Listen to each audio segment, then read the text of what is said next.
कल हमने ओशियानिया पे चर्चा करनी थी, लेकिन हम चर्चा ले गए जलवायु पर, तो हमने कल की कक्षा को जलवायु का कर दिया और आज ओशियानिया पे बात करेंगे। Good evening. मौसम की समझ के बाद, मौसम की समझ आने के बाद कितने लोगों ने अपने आसपास हवा पानी देखना शुरू किया है? अपने गांव का, अपने शहर का हवा किस तरफ चल रही है, कौन से बादल बन रहे हैं, दिखना चाहिए अभी। Good evening, good evening. बहुत सारे कमेंट्स आए कल कि मैं कर पाया, नहीं कर पाया, सारी चीजें। Good evening, good evening. तो मौसम के बारे में कुछ समझ आया कि नहीं आया? जलवायु के बारे में, जलवायु को लेकर कितना जोश है? जलवायु जोश कैसा है?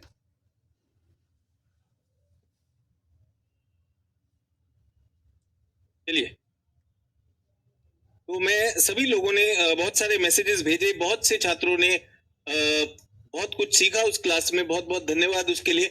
अधिकांश लोगों का था कि सर हमें 60% से ज्यादा समझ में आया। ये तो बहुत अच्छी बात है भाई, एकदम बिगनर। और आप में से बहुत से छात्र ऐसे हैं जो शायद 10वीं 11वीं 12वीं अभी बस पास किए हैं या ग्रेजुएशन में हैं।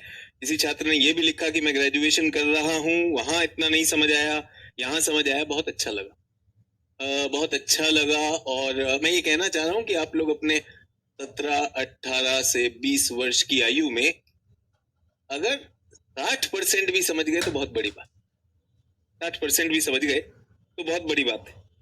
देखिए, इतने वर्षों से पढ़ा रहा हूँ, मुझे ये आना स्वाभाविक है, लेकिन आप लोग समझ गए तो बहुत बहुत काम की चीज है ये। ठीक है।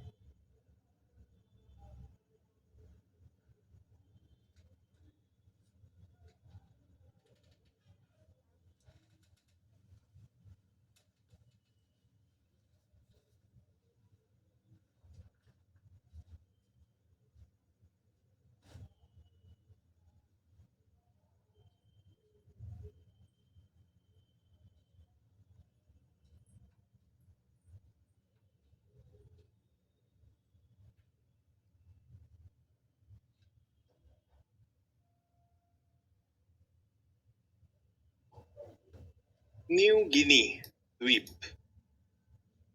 न्यू गिनी द्वीप विश्व का दूसरा सबसे बड़ा द्वीप, और यहाँ पर है ब्रिटेन का शहर लंदन। यहाँ पर है शहर लंदन। ठीक है। गर्म ठंडा बर्फीला क्षेत्र तो समझ में आ गया, परंतु आर्द्र अर्धशुष्क नहीं आया। तो बेटा, आर्द्र अर्धशुष्क में तो वर्षा से पता चलता है। वर्षा से पता चल जाएगा तो काम हो जाएगा, वो भी बता देंगे, चिंता मत करो। फिर से दोहरा देंगे, ऐसा कोई ये तो है नहीं कि गाड़ी निकल गई। आपको इतना समझ में आ गया ना, गर्म ठंडा आ गया कि नहीं आ गया? सर मैं बीए फर्स्ट ईयर में हूँ, बहुत अच्छी बात है। तो मेरा लंदन जाना हुआ, सर्दी का समय था और शीत ऋतु वहां पर बहुत ठंडी होती है। यूरोप में, लंदन में बहुत ठंडी होती है। मेरा जहाज सर्दी में, शीत ऋतु में, शीत ऋतु में हम लोग लंदन से निकले। यूं जहाज निकलता है और जिब्राल्टर की जलसंधि में हम घुसे। जिब्राल्टर की जलसंधि हमने पार की और यहाँ पे आ गए सुएज की नहर में। सुएज की नहर में इजिप्ट से घूमते घामते, लाल सागर से होते हुए यूं हम घूमते घामते इस तरह चले आए और यहां मैं पहुंचा। कहां पर? New Guinea. इसकी बात कर रहा हूं मैं, जलवायु की बात कर रहा हूं। सभी लोग ध्यान दीजिएगा। जलवायु की बात कर रहा हूं तो ध्यान दीजिएगा। तो मैं लंदन से चला हूं, बहुत अच्छा रास्ता, बहुत सुंदर रास्ता देखते हुए यहां पहुंचा। लंबी यात्रा थी। तो न्यू गिनी में कौन रहते हैं? जनजातीय लोग रहते हैं। यहाँ पे कौन रहते हैं? जनजातीय लोग रहते हैं। यहाँ हम पहुंचे और यहाँ पे जहाज खड़ा है, पानी का जहाज खड़ा हुआ है और पानी के जहाज पर हम भी खड़े हुए हैं, अफसर भी हैं और सब लोग खड़े। और यहाँ पर क्या होता है, छोटी छोटी नाव लेकर, छोटी छोटी नाव लेकर यहाँ के जनजातीय लोग जहाज के पास आ रहे हैं। किसके पास आ रहे हैं? जहाज के पास आ रहे हैं। मैं ऑफिसर हूँ, मैं ऑफिसर हूँ। मैंने पूछा ये जहाज के पास क्यों आ रहे हैं, और जहाज रुका हुआ था, जहाज अपना लंगर डाल के रुका हुआ, इंतजार कर रहा है, यहीं कहीं पे कहीं पर थे हम। मैंने कहा ये क्यों आ रहे हैं? तो जितने भी मेरे मातहत स्टाफ था उन्होंने कहा सर ये लोग ना जनजातीय लोग हैं और ये यहाँ से कुछ कुछ लेकर आते हैं हम लोगों के लिए। मैंने कहा क्या लेकर आते हैं? बोले कि सर ये लेकर आ रहे हैं केला, ये लेकर आ रहे हैं कोकोनट, नारियल, सर फ्रेश फ्रूट ला रहे हैं, ये हमारे लिए क्या लेकर आ रहे हैं? ताजा फल लेकर आ रहे हैं। मैंने कहा बड़ी अच्छी बात है यार, तो ऐसा ऐसा क्यों कर रहे हैं? बोला सर ये इनका उद्योग है, सर ये जनजातीय लोग हैं, इनके लिए धन मायने नहीं रखता, ये बार्टर ट्रेड कर रहे हैं। आपने बार्टर सुना है? पहले हुआ करता था, पहले व्यापार में क्या होता था, तुम मुझे आम दे दो और मैं तुम्हें गेहूं दे दूंगा, ऐसे किया करते थे। तो उन्होंने कहा सर ये ना केले और नारियल, हरा नारियल ये सब लेकर आएंगे, जहाज के पास आ जाएंगे और ये हमें दे देंगे, हम इन्हें कुछ और दे देंगे। तो मैंने कहा तुम क्या दोगे इन्हें? मैंने कहा भाई तुम क्या दोगे इन्हें? बोले सर हम क्या देंगे, हम इन्हें शराब देंगे, हमारे पास बियर की बोतलें पड़ी हैं, इनको बियर पिलाएंगे। मैंने कहा यार निर्वस्त्र बेचारे नंगे पुंगे कबायली लोग, और तुम उन्हें नशे की आदत डालते हो। अरे सर हम तो हमेशा यही देते हैं इनको, हम तो इनको शराब और बोतल दे देंगे, ये अपना केला नारियल देके चले जाएंगे, क्या टेंशन है? टेंशन है कि नहीं है? मैंने कहा बिल्कुल नहीं होगा ऐसा, ये बहुत गलत बात है, ये बिल्कुल गलत बात है। इनके लिए आप लोग ये नशा कुछ नहीं देंगे इनको। सर सिगरेट विगरेट दे देते, कुछ तो इसी के लिए आया है सर ये। मैंने कहा इसके लिए नहीं आया, तुम लोग इसे कुछ अच्छा नहीं देते हो। एक काम करो, लंदन में बहुत ज्यादा सर्दी थी, हमने बहुत बढ़िया कपड़े, एकदम उत्कृष्ट क्वालिटी के गर्म कपड़े लिए हुए हैं, एकदम टॉप क्वालिटी के कपड़े, सारे के सारे।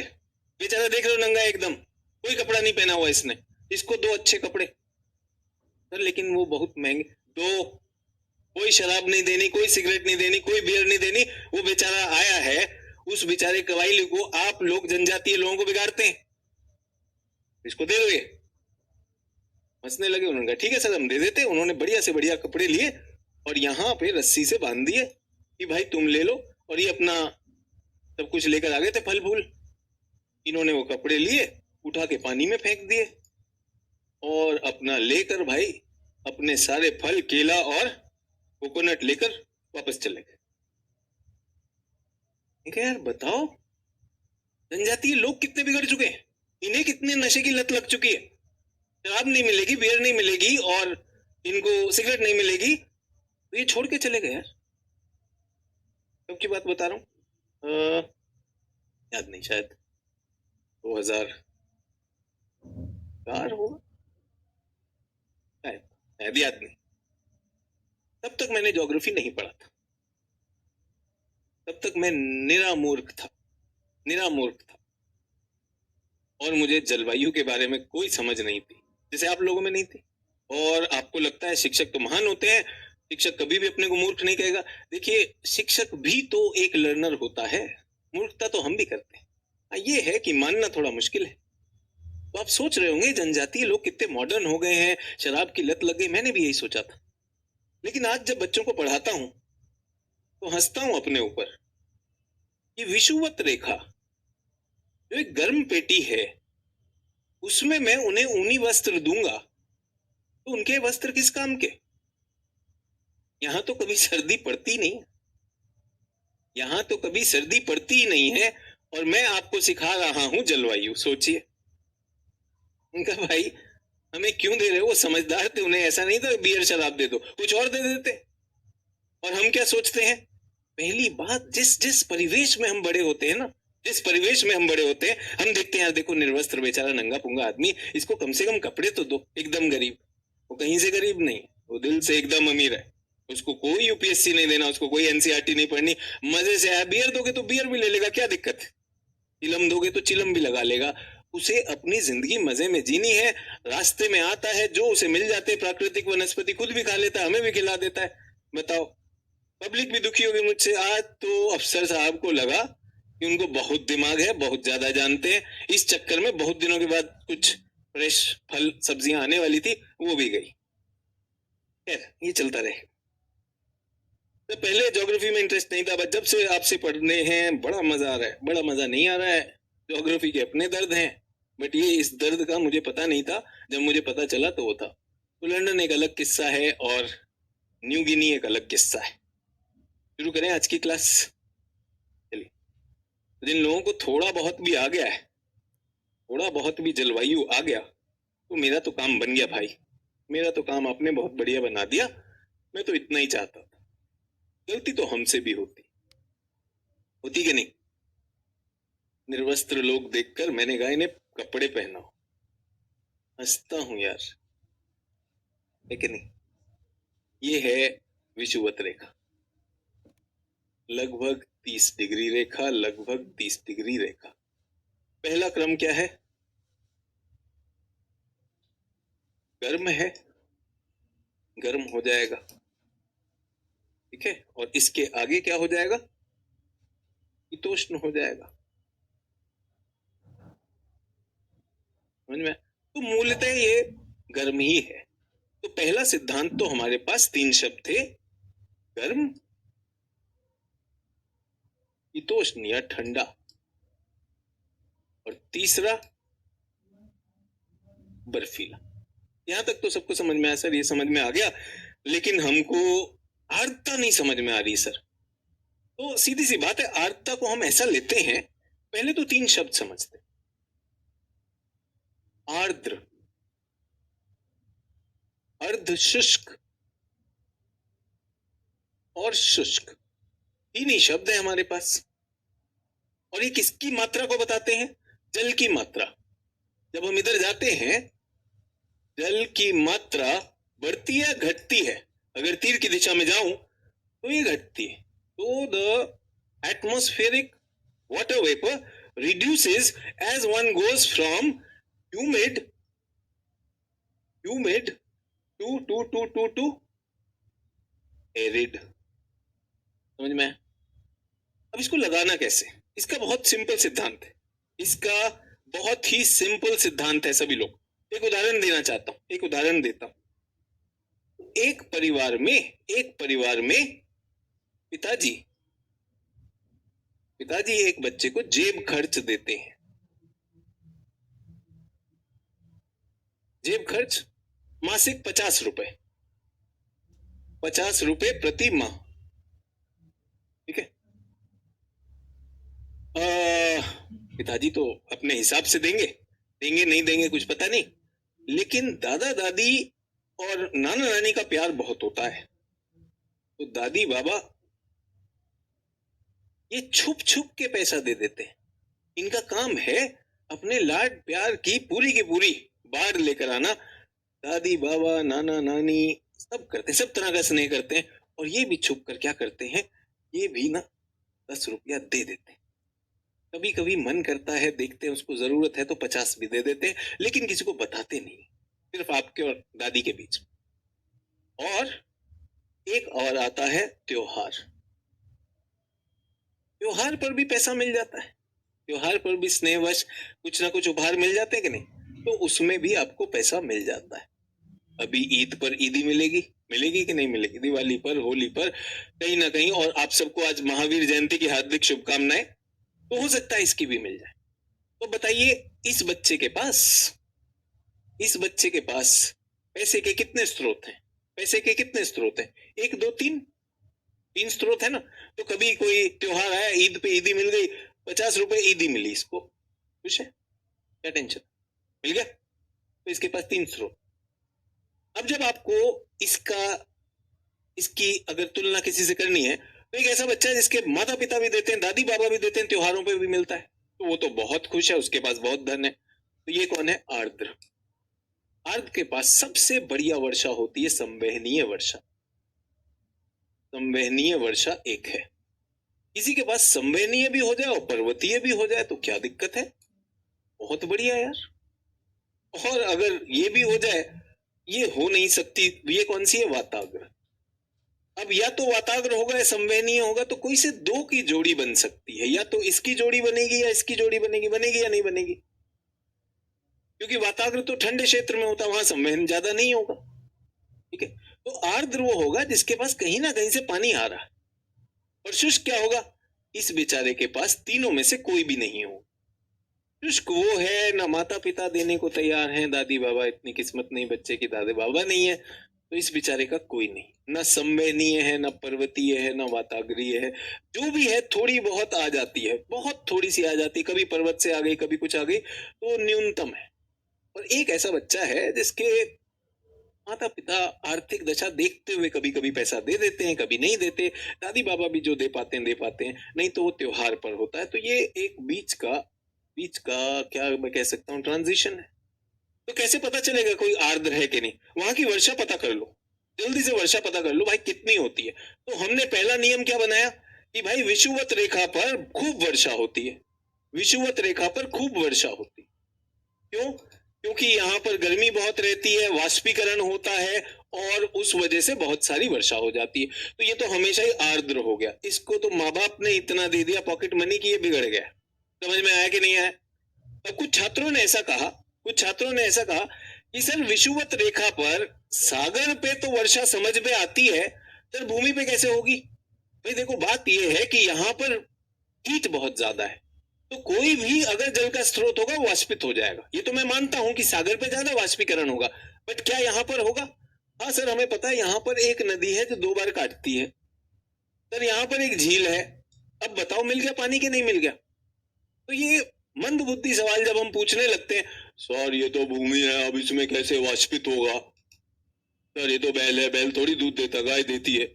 ऐसी बात मत करो यार, थोड़ा दिमाग लगाओ। पहले इसीलिए पढ़ाया, पहले क्या किया, पहले इसीलिए पढ़ाया था ये कि भाई जल के स्रोत है, तो जहां जल के स्रोत होंगे निकल आएगा। जैसे जैसे दूर जाता हूं तो ये कम हो जाता है। क्यों कम हो जाता है? उतनी गर्मी नहीं है भाई। जब कम हो गया तो बच्चों कौन सी श्रेणी में आने लगा? अर्ध शुष्क में। और यहां आते आते तक तो भाई 1-2 बूंद ही बच रहा है। तो ये वाली तो इसका इसका जो ट्रेंड है इसका यही है, संवहनीय वर्षा यहाँ मिलती है। यहाँ पर माँ बाप खूब जेब खर्ची देते हैं, यहाँ कम हो जाती है, यहाँ तक माँ बाप कहते हैं बहुत हुआ। तो फिर पहली वर्षा तो ये हो गई। अब फिर हमें दूसरी वर्षा पे जाना पड़ता है। दूसरी वर्षा क्या? पर्वतीय वर्षा। पर्वतीय वर्षा के लिए हमें क्या चाहिए होता है? पर्वत चाहिए होते हैं, पर्वत चाहिए होते हैं। तो भाई पर्वत तो है ही नहीं यहाँ पर, यहाँ पर्वत है, यहाँ तो कोई पर्वत नहीं है। जब कोई पर्वत नहीं है तो पवने आएंगी, लेकिन उनको रोकेगा कोई नहीं, तो वो चली जाएंगी आर पार। किसी ने कहा, पता नहीं क्यों कहा, क्लास करते नहीं करते, सर ये देखो भूमध्य रेखा है, सर यहाँ से क्यों नहीं आ जाएगी वर्षा? पहली बात तो बेटा 30 की पेटी आ गई, 30 की पेटी से तो प्रारंभ होता है, यहाँ तो वैसे ही मरुस्थल बन जाएंगे। यहाँ से शुरू होना है, यहाँ से शुरू होगा, कुछ तो लाओ उसको उठाने के लिए। तो पर्वत नहीं होगा तो कैसे होगा? लेकिन कहाँ पे पर्वत मिल गया? यहाँ मिल गया, इस महाद्वीप के पूर्वी तट पे पर्वत आ गया। तो यहां से चली पवने, और ये बाधा में ऐसे ऊपर उठ गई, इनको जाने नहीं दे रहा है ये कह रहा भाई उठो और उसके बाद जाना। समझ में आ रहा है? ऐसे आ रहे हो लेकिन यहाँ पर तो चट्टान है, ऊपर चढ़ना पड़ेगा, फिर जाना आगे। तो ये क्या करेंगी? अच्छा भाई अब तुमने रोक ही लिया तो हम यहाँ बादल बना ले, वर्षा कर ले। तो ये क्या हो जाएगा? आर्द्र हो जाएगा। अब सोचिए, इनका जितना पानी था, नींबू से कुछ पानी तो निकाल लिया, रस निकल गया कि नहीं नींबू का? तो आगे जो नींबू पहुंचेगा उसमें रस कम हो जाएगा। ये बेचारा नींबू अर्धशुष्क हो गया, अर्धशुष्क हो गया। और आगे जाएगा तो नींबू के पास पानी कहां से आएगा? इतने बड़े महाद्वीप को पार कर रहा हूं और मेरा जो भी पानी मैं सागर से लाया था वो सब तो बरसा चुका। तो यहाँ आते आते तक मैं क्या होने लगता हूँ? शुष्क होने लगता हूँ। क्या और कोई वर्षा का संभावना है? संवेदनीय तो सर यहाँ तक बहुत कम हो गई। तो दोनों की दोनों वर्षा यहाँ पे फेल हो गई। तो यहाँ पर क्या बन जाता है? 30 से 20 के बीच में बच्चों क्या बनता है? यहाँ पर मरुस्थल बनता है। इतनी सी बात की थी, समझ आया कि नहीं आया? सिंपल सिंपल इतना काम करना। सर तिबिस्ती दारफूर भी तो है, अब थोड़ा थोड़ा हम सीख गए हैं, थोड़ा थोड़ा हम सीख गए हैं। तिबिस्ती दारफूर भी तो है सर, अब तो हम पढ़ लिए सर, हम घर जाके रिवाइज किए थे, आप ही तो पढ़ाए थे। यहाँ पे तिबिस्ती है और ये दारफूर है। क्या है? छोटे से टुच्चे से पहाड़, छोटे से टुच्चे से पहाड़। आ गया मैं यहाँ पर। चलिए, इतना मैंने मिस्र को पार किया, फिर मैंने लीबिया को पार किया, मैं मरुस्थल में आया और मेरे सामने आ गया तिबिस्ती। अब मैं उठता हूँ, बट मैं तो खुद ही शुष्क हूँ, मुझ में तो पानी है ही नहीं। जिस नींबू में रस ही ना हो उसको निचोड़ोगे कैसे? यहाँ पर क्या था, निचोड़ने की मशीन नहीं थी, पर्वत नहीं था, और जब तक मैं पर्वत पे पहुंचता हूँ, पर्वत तो है भी नहीं, पठार है, तब तक मेरे पास पानी खत्म हो गया, क्योंकि पानी तो यहाँ सब उड़ गया कि नहीं उड़ गया? लॉजिक लगाओ, केवल एक ही कारण नहीं है बच्चों, और सोचिए, तो प्लेटू आएगा, प्लेटू आएगा, बिल्कुल आएगा, लेकिन प्लेटू तक क्या मेरे पास जल है? कंपेयर करिए बच्चों, ए को बी से। ए यहाँ इतने सारे मरुस्थल को पार करता हूं मैं, और फिर मैं इस पठार पे पहुंचता हूँ, और यहाँ मैं ताजा ताजा पानी के ऊपर से निकल कर आया हूँ। किसके पास पानी पड़ा है? तो ये अपने आप समझ में आ जाएगा। समझ में आया कि नहीं? तो थोड़ा सा दिमाग लगाना है। अब मैंने कहा ना, देखिए, वो बेवकूफी मैंने की कि मैं वहां पे विषुवत रेखा पे गर्म कपड़े बांट रहा था। ठीक है, मुझे भी लगा मुझे भी इसमें बहुत बड़ा परमार्थ करने को मिल रहा है, किसी का भला कर रहा हूँ, बेवकूफी कर रहा। लेकिन यहाँ तो आप सोच सकते हैं, बाकी इसीलिए तो बताया, तो एक ही कारक नहीं होता, सोचिए। तो पहला कारक ये हो गया, दूसरा कारक वाताग्रीय कहाँ आएगी? ये तो 30 से 60 में आती है, तो यहाँ पर कोई खास मदद नहीं कर पाएगी। सभी लोग मेरे साथ? चलिए, अच्छी बात है। तो आप सभी को दिखाई देगा कि किस तरह से अलग अलग स्थानों पर किस तरह से पर्वतीय वर्षा अपने अलग अलग रूप दिखाएगी। और जब भी पानी चाहिए हो, तट की तरफ आती हुई पवन अच्छी होती है, तट से दूर जाती हुई पवन ये यहाँ चली जाएगी ना, तट से दूर जाती हुई पवन कुछ खास लेकर नहीं आती, है तो दूर जा रही। समझ में आया? हाँ जी, हवा समंदर होके निकल सकती है ना, पता नहीं क्या सोच रहे हैं, बट समंदर पे हवा चलती है। अब मैं आपकी कल्पना के आगे बहुत खींचना नहीं चाहता हूँ, थोड़ा सा जाइए, फिर से एक बार रिवाइज करिए, सोचिए, और हो जाएगा। सर, आंधी कैसे आता है? तो संजू निगम, आंधी ऐसे आता है कि आपको बहुत गुस्सा आ रहा है, बहुत गुस्सा आ रहा है, ठीक है, आपने भगवान को याद किया, भगवान भस्म कर दो इस शिक्षक, और फिर आंधी आ जाती, ऐसे आता है। आंधी आता है, अबे हवा है, आंधी क्या है बच्चों? हवा है। हवा कैसे चलती है बताया था? उच्च दाब से निम्न दाब पे जो हवा चलती है उसको पवन कहते हैं। अगर इनका अंतर बहुत ज्यादा होगा तो बहुत तीव्र पवन होगी, होगी कि नहीं होगी? यूं समझ लीजिए, एक ये ढाल है, एक ढाल ये है, और एक ढाल ये है, दोनों पे गेंद रख दीजिए, कौन सी गेंद तेजी से नीचे आएगी? सर, ये वाली ज्यादा नीचे आएगी। तो अगर उच्च दाब और निम्न दाब में बहुत ज्यादा अंतर हो, तो इसका मतलब ढाल बहुत है, दाब की जो प्रवणता है वो बहुत ज्यादा। अब दाब प्रवणता बात करने लोगों अच्छे अच्छे उड़ जाएंगे भाई। तो प्रेशर ग्रेडियंट की बात है। सर, आंधी कैसे आता? आसान वाला, शिक्षक ने मेरा मजाक उड़ाया था, इसे भस्म कर दो, बस इतना कर दो, स्टोरी फिनिश, दैट इज आंधी। ओके, आंधी कैसे चलता है? थोड़ा एनसीईआरटी पढ़ेगा नहीं बैठे बैठे, आंधी कैसे चलता है? आज की क्लास में हाँ, एक होमवर्क दिया था बच्चों, होमवर्क को बता दूं। होमवर्क ऐसा था कि हमने पहले बनाना सीखा था ऑस्ट्रिच, ऐसे किया, फिर ये सब कुछ बनाया, है ना, ऐसा कुछ बना दिया। ऑस्ट्रेलिया की जलवायु देखनी है तो ये हमारी आ गई मकर रेखा। चल जा भाई, पूरा मान रहा है, मकर रेखा, ठीक है, मकर रेखा। तो मकर रेखा का मतलब ये है, ये 30 डिग्री रेखा है, 30 डिग्री रेखा। और यहाँ पर वैसे ही आप जानते, न्यू गिनी याद है? न्यू गिनी, तो न्यू गिनी पर जो मैं कपड़े बांट रहा था, है ना, तो ये कौन सा क्षेत्र हो गया? महाद्वीप कैसा है? ये महाद्वीप मुख्यतः गर्म महाद्वीप है, काफी गर्म महाद्वीप। तो इस पर अगर संवहनीय वर्षा होनी चाहिए कि नहीं बच्चों, बताओ? बट संवहनीय वर्षा तो सर इक्वेटर पर होती है, तो यहाँ पर होगी या नहीं होगी? सर होगी, लेकिन संवहनीय वर्षा कम होगी, है ना बच्चों, कम होती जाती है कि नहीं? तो संवहनीय वर्षा है, कम होगी, बहुत ज्यादा दिखता नहीं। तो संवहनीय वर्षा का तो मामला खत्म। थोड़ा बहुत आ रहा है इधर, इन क्षेत्रों में ठीक है, इन क्षेत्रों में मिल जाएगी, लेकिन निचले क्षेत्रों में यहां पर संवहन से नहीं आ रही है। तो फिर दूसरी वर्षा देखी जाए, दूसरी वर्षा क्या होती है? तो दूसरी वर्षा पर्वतीय होती है। उसके लिए क्या पता करना होता है? पहले पर्वत बनाने होते हैं, बना लिए तो सर आपने हमें पहले ही बता दिया था। आपने तो यहाँ भी बताया सर कि ये पूरा का पूरा पठारीय क्षेत्र है। हाँ बिल्कुल सही, इसीलिए पढ़ाया था ये। सर आपने यहाँ भी बताया था कि यहाँ भी पर्वत है, पठार है, आर्नहेम लैंड का पठार। अच्छा, और क्या चाहिए होती दूसरी चीज? सर पवन चाहिए होती, तो पवन 0 से 30 में कौन सी चलती है? ये वाली। तो ये आएगी, पहाड़ पे उठना पड़ेगा इसको, ये आएगी पहाड़ पे उठना पड़ेगा, और फिर कहेंगे चलो भाई आगे चली जाओ, है कि नहीं? तो जब ये पहाड़ पे उठेगी तो यहाँ पर क्या करेगी? वर्षा करेगी, मेघ कर। सर यहाँ का तो कोड मुझे पता चल गया सर। सर यहाँ पर है ब्रिस्बेन शहर सर, यहाँ पर है सिडनी शहर। सर मुझे पता चल गया ब्रिस्बेन और सिडनी का। सर ये तो गर्म और आर्द्र है या नहीं बच्चों, जल्दी बताइए। सर मुझे ये भी पता चल गया कि ये लोग तट पे क्यों रहते हैं। एक छात्र ने मुझसे सवाल पूछा कि सर क्वींसलैंड के बाद न्यू साउथ वेल्स में आपने सिडनी भी लिखा है, कैनबेरा भी लिखा है, कौन सी राजधानी? भाई ऐसा मजाक मत करो, मैंने लिखवाया था राष्ट्रीय राजधानी क्षेत्र कैनबेरा, वो देश की राजधानी है। ये कौन सा डाउट हो गया? सर ये जो आपने क्वींसलैंड के बाद न्यू साउथ वेल्स लिखा, इसमें दो दो लिखवा दिया आपने, बीएससी एमएससी पीएचडी। बेटा दिमाग तो लगाएंगे। तो कैनबेरा भी हो गया कि नहीं होगा? तो अब समझ में आता है, तट पर जो है वर्षा रहेगी। अच्छा, ऊपर गए और थोड़ा आगे गए तो कम हो जाएगा, पानी तो सूख चुका है। तो यहाँ पर क्या आएगा बच्चों?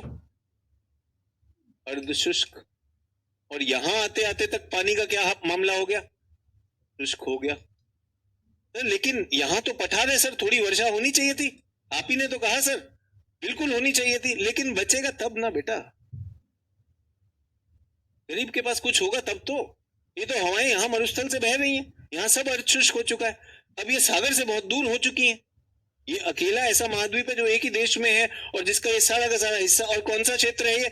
30 डिग्री, 30 से 20 डिग्री वैसे भी ये उच्च दाब का क्षेत्र होता है, यहाँ पर हवाओं का अवतलन होता है, तो ये भी समस्या है। समझ में आया? बहुत सारे कारण हैं जिससे हमें समझ में आ सकता है बहुत आसानी से कि यहाँ पर है गर्म आर्द्र, गर्म अर्धशुष्क, गर्म शुष्क। लेकिन लेकिन लेकिन मैं यहाँ पर, क्योंकि थोड़ी सी वर्षा आ रही है कि नहीं आ रही, तो मैं इसको जो है गर्म और आर्द्र देने को तैयार हूं। यहाँ की वर्षा कौन सी? संवहनीय ज्यादा है यहाँ की वर्षा, यहाँ पर संवहनीय का प्रभाव मुझे दिखाई देता है, लेकिन इस वाले क्षेत्र में केवल पर्वतीय प्रभाव है, संवहन का तो आते आते समाप्त हो गया है। तो नीचे का आप कुछ नहीं बता रहे। नीचे का जो है ये अवांतर क्षेत्र होता है, यहाँ पे पर्थ है, ये एडिलेड है, इनकी विशेष विशेष जलवायु होती है।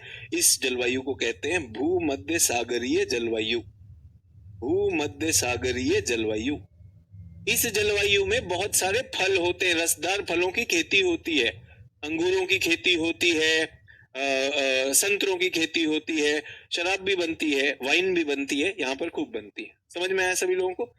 सर ये भूमध्य सागरीय क्या है ये मुझे समझ नहीं आया, मैं बाद में बताऊंगा। अगर आपने कल घर जाके प्रयास किया और आपने यहाँ पर शीतोष्ण लिख दिया, ठीक है, और आपने अपनी पवनों को आपने अपनी पवनों को कैसे बना दिया? दक्षिणी गोलार्ध में ऐसे बना दिया, तो बिल्कुल सही काम किया है आपने। अगर आपने इतना काम किया तो बहुत अच्छा, आपने बिल्कुल सही लगाया। तो सिडनी सर 30 से नीचे है। तो एक छात्र ने एक प्रश्न पूछा, सर आपने कहा एलिस स्प्रिंग यहाँ पर डाला, लेकिन मानचित्र में सर एटलस में एलिस स्प्रिंग मकर रेखा पर है, तो सर आप सही या एटलस? तो भाई एटलस सही, सिंपल, इसमें क्या लेना दिल पे। अबे एटलस है, एटलस बेचारा नाप के बना रहा है, मैं तो बस दिखा रहा हूँ। सर सिडनी इसके नीचे खींच दें, इसे सिडनी कर दें, लो तुम दिल पे ले रहे हो, ये तो रेखा चित्र है भाई, ये थोड़ी ना मैंने जो है सेंटीमीटर मिलीमीटर वर्नियर कैलिपर से नापा है।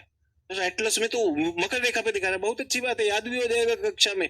यहीं पर लेक डिसअपॉइंटमेंट भी है ना, निराशा की झील, वो भी इसी पर, अच्छी बात है, समझ में?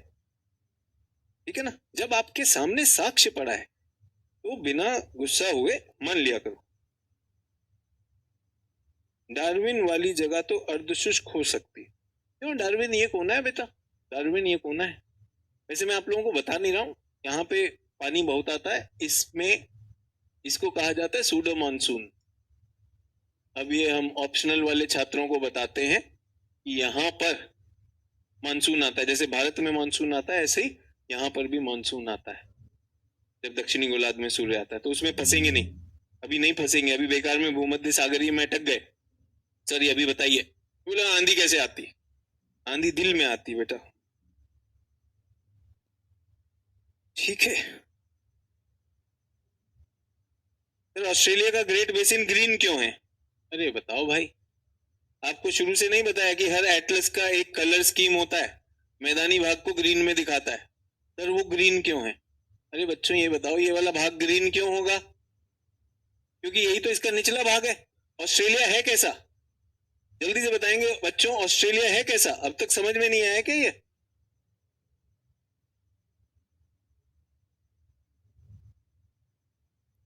ऑस्ट्रेलिया में ये हिस्सा पर्वत, ये हिस्सा पठार, ये हिस्सा मैदान।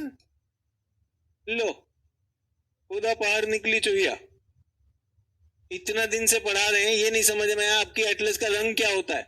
अबे इसको भूरा दिखाते हैं, ब्राउन, इसको ग्रीन दिखाते हैं, और इसको क्या दिखाते हैं?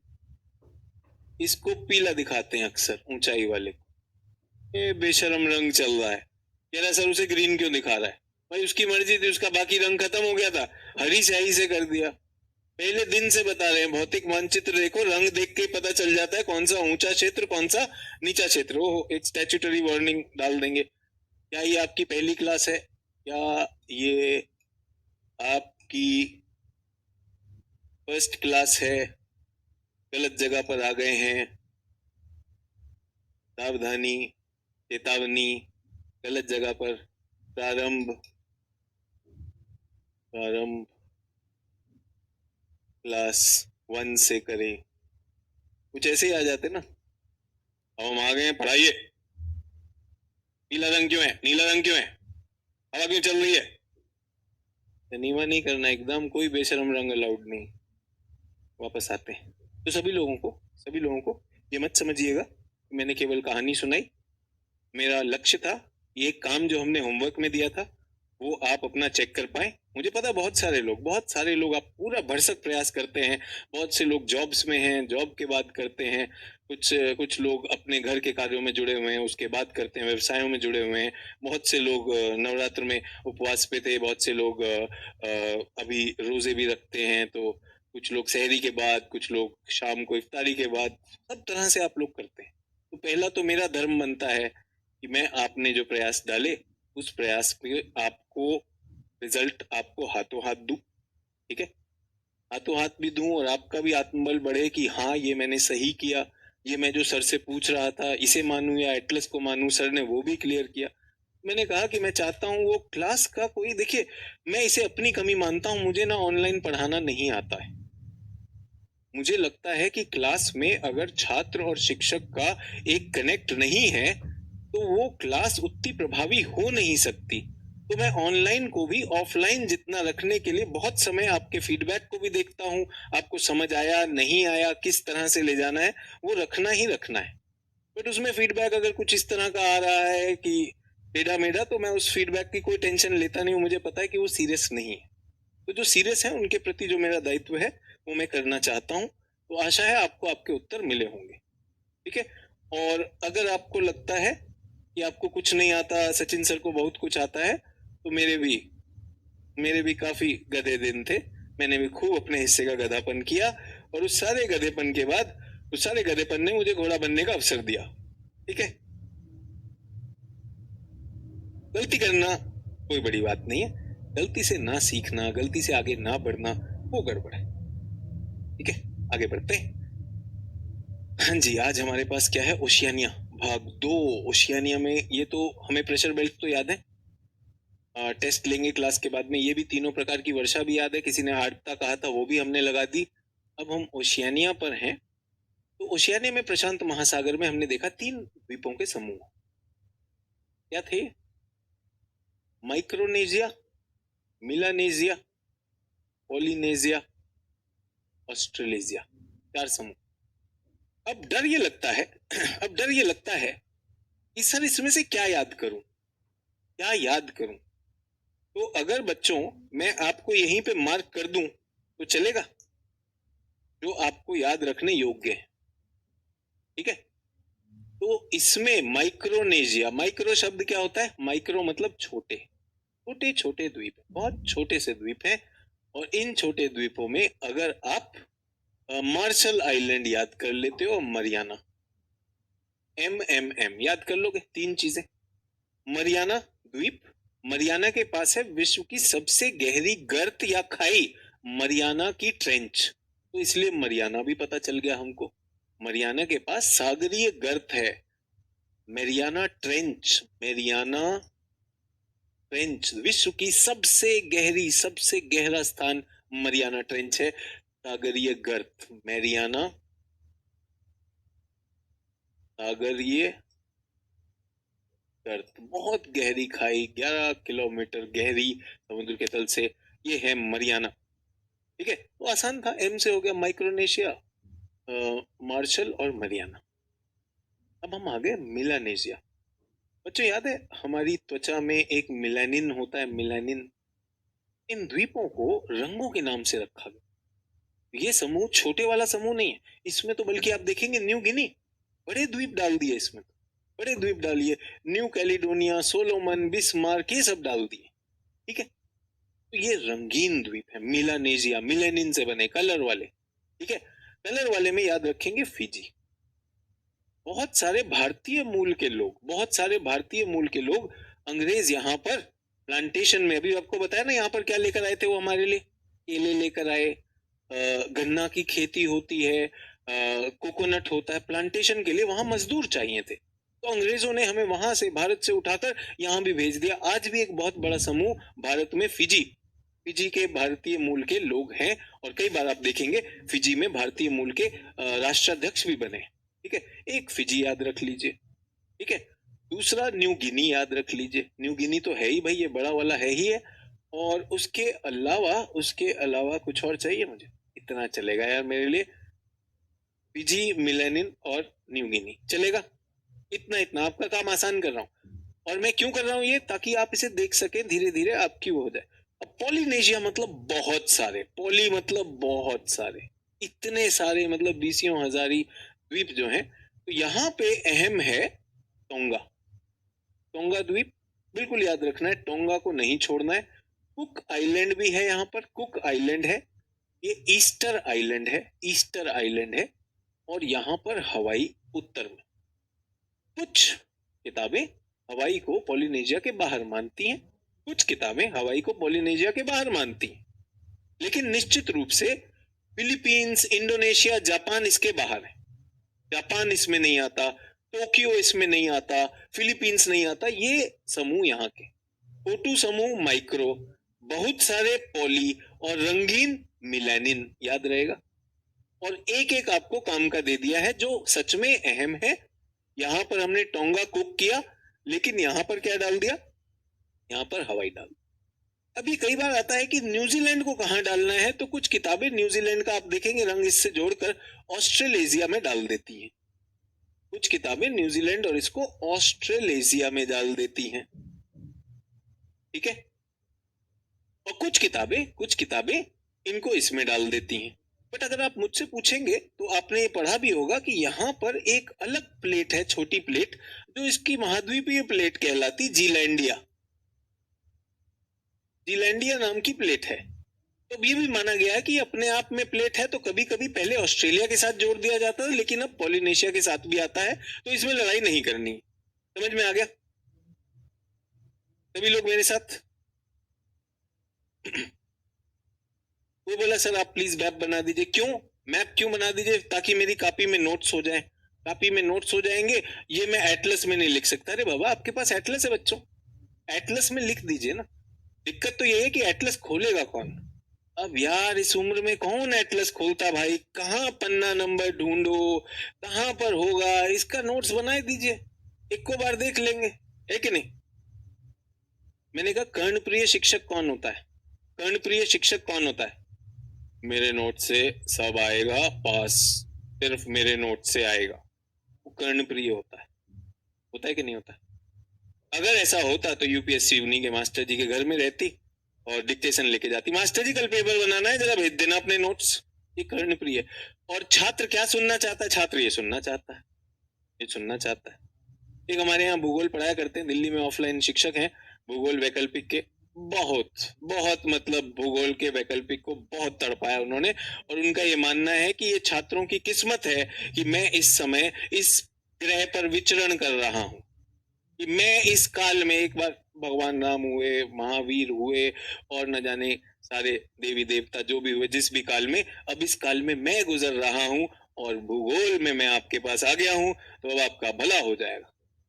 और भैया उस सफाई में कितने लोग तड़प तड़प के मरे हैं, क्या ही बताएं। लेकिन छात्र ये सुनना चाहता, अरे प्रभु आए हैं, साक्षात प्रभु, तो ये प्रभु बनाने वाले आप, तो अगर चित्र बनाना है तो मैं कह रहा हूँ क्लास के बाद रिकॉर्डिंग देके चित्र बना लीजिए। अभी तो आपके पास एटलस है, एटलस ही तो दिक्कत है सर, यही तो खोल नहीं पा रहा हूँ।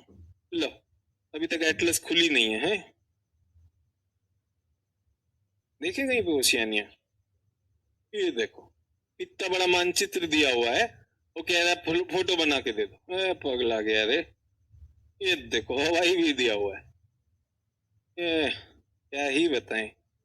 कोई बात नहीं, मैंने कहा ना क्लास में ऐसे भी हैं, क्लास में ऐसे भी हैं, ठीक है। आपको क्या करना है, अपना एटलस जो इतना भारी लगता है उस पर मार्क कर दीजिए। जब खोला, जैसे ही खोला तो दिख गया, 3 शब्द याद करने, इतना भर हो जाएगा, है ना। सभी लोगों को मिल गया फोटो बनाने के लिए? आधे लोग तो ना ये चीज के। तो अब सवाल, बड़ा सवाल ये है, यार ये द्वीप आए कहां से? बड़ा सवाल आज का ये है कि ये द्वीप आए कहां से? ऑस्ट्रेलिया में और ओशियानिया में इतने सारे द्वीप कैसे आए? तो आज हम नया सिद्धांत सीखने वाले हैं। ये नया सिद्धांत हमारे लिए एक पीवाईक्यू में भी मदद करेगा। तो द्वीपों के प्रकार, जल्दी से हेडिंग दे दीजिए। और खासकर पैसिफिक आइलैंड्स की हम बात कर रहे हैं। पैसिफिक आइलैंड, पहला होता है कॉन्टिनेंटल आइलैंड, जल्दी से लिखते जाइए। महाद्वीपीय द्वीप, महाद्वीपीय द्वीप इसको लिखा जाता है। ऐसी चीजें भाई देखिए, शिक्षक बता रहे हैं, उनकी अहम चीजों को आप लिखिए, बहुत अच्छी बात।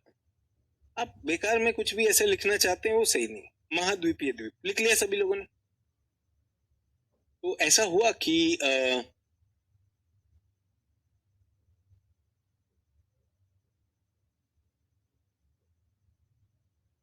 एक महाद्वीप था और यहाँ पे सागर था उसके आसपास, समझ में आया? अब सागर का स्तर बढ़ने लगा तो महाद्वीप क्या हो गया? अगर सागर का स्तर बढ़ता है, कब बढ़ता है बच्चों बताओ? क्या ग्लोबल वार्मिंग से सागर का स्तर बढ़ता है कि नहीं बढ़ता है? ग्लोबल वार्मिंग बढ़ता है, बिल्कुल बढ़ता है सर, काफी बढ़ सकता है, बिल्कुल बढ़ सकता है। और घटता कब है? जब हिमयुग आते हैं, याद है हिमयुग में नीचे चला जाता है। हिमयुग में जब नीचे जाएगा तो ये वाला हिस्सा दिखने लगेगा कि नहीं? लेकिन जब हिमयुग खत्म हो जाते हैं और जब तापन का समय आता है तो ये जल का स्तर बढ़ गया। अब ये यहां तक आ गया, अब ये यहां तक आ गया।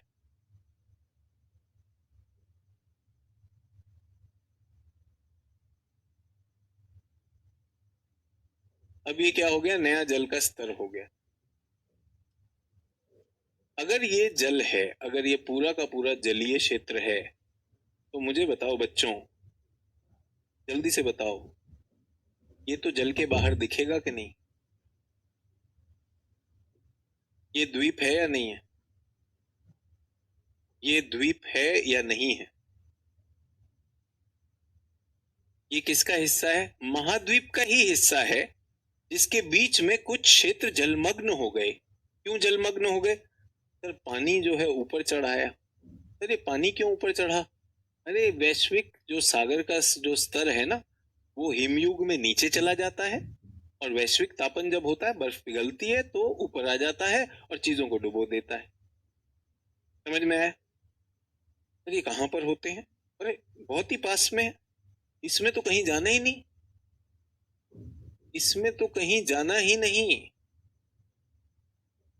ये रहा द्वीप, ये रहा द्वीप। क्या आपको पता है ये जुड़ा हुआ है? ये जुड़े हुए हैं, भारत और श्रीलंका जुड़े हुए हैं। वो तो पहले जुड़े हुए थे, अब सागर आ गया है यहाँ पर, इसलिए विभाजित दिखते हैं, वरना श्रीलंका क्या है? महाद्वीप द्वीप। ठीक है सर, आप मेरे कमेंट नहीं देखते, निश्चित रूप से नहीं देखता बेटा, बुरा मत मानो, मैं पढ़ा रहा हूं, मैं अभी कमेंट थोड़ी देखूंगा। जिसका मुझे दिख जाता है तो उसकी किस्मत। यहां सभी को समझ में आ गया? अच्छा, आप क्या इस चित्र में कोई महाद्वीपीय द्वीप पकड़ सकते हैं? कौन सा है महाद्वीपीय द्वीप? इस चित्र में देख के बताइए। अरे सर ये है ना, अरे वाह, ये महाद्वीपीय प्लेट का हिस्सा होते हैं, महाद्वीपीय प्लेट का हिस्सा। अच्छा, अच्छी बात है। तो एक और महाद्वीप जो दिखता हो, महाद्वीपीय द्वीप, सर ऑस्ट्रेलिया भी महाद्वीपीय द्वीप है। अरे हाँ, क्या कोई और महाद्वीपीय द्वीप दिखाई दे रहा है ऑस्ट्रेलिया से जुड़ा हुआ? अरे हाँ, तस्मानिया भी महाद्वीपीय द्वीप है। अच्छा, क्या कोई और भी द्वीप दिखाई दे रहा है जो इसी प्लेट का हिस्सा हो? सर न्यू गिनी भी है। क्या कोई और भी द्वीप दिखाई दे रहा है? हाँ सर, ये तो अपने आप में जीलैंडिया प्लेट है, जीलैंडिया प्लेट। समझ में आया बच्चों? तो मिलानेशिया के जो द्वीप हैं ये ज्वालामुखी से बने हैं और कुछ महाद्वीपों का हिस्सा है जो बाहर रह गए। उदाहरण सहित समझ आया कि नहीं आया? समझ आया कि नहीं आया? और अब आप इतने स्मार्ट हो कि आपको सारे चित्र बनाने आते हैं। तो महाद्वीपीय द्वीप क्या होता है? महाद्वीपीय द्वीप घर जाके अपनी भाषा में लिख लेंगे कि जब जब एक महाद्वीप के आसपास जल स्तर बढ़ता है तो कुछ क्षेत्र तो निमग्न हो जाता है, लेकिन कुछ क्षेत्र अभी भी दिखता है, तो वो जो है वो द्वीप कहलाता है। चित्र में दिखा दूं महाद्वीपीय द्वीप। ये देखिए, जल का स्तर ऊपर गया, पहले जुड़े हुए थे, जब तक नीचे था तब तक तो एक ही हिस्सा था, लेकिन अब ये हो गए। कौन करता है? लहरें करती हैं। देखिए ये है, लहर आ रही है, अपर्दन कर रही है, और यहाँ पर आ गए, श्रीलंका अलग हो गया भारत से। ये वाला हिस्सा जो था अपर्दित भी हो गया और डूब भी गया। ऑस्ट्रेलिया, न्यूजीलैंड और न्यू गिनी, ये सारे के सारे कॉन्टिनेंटल द्वीप हैं।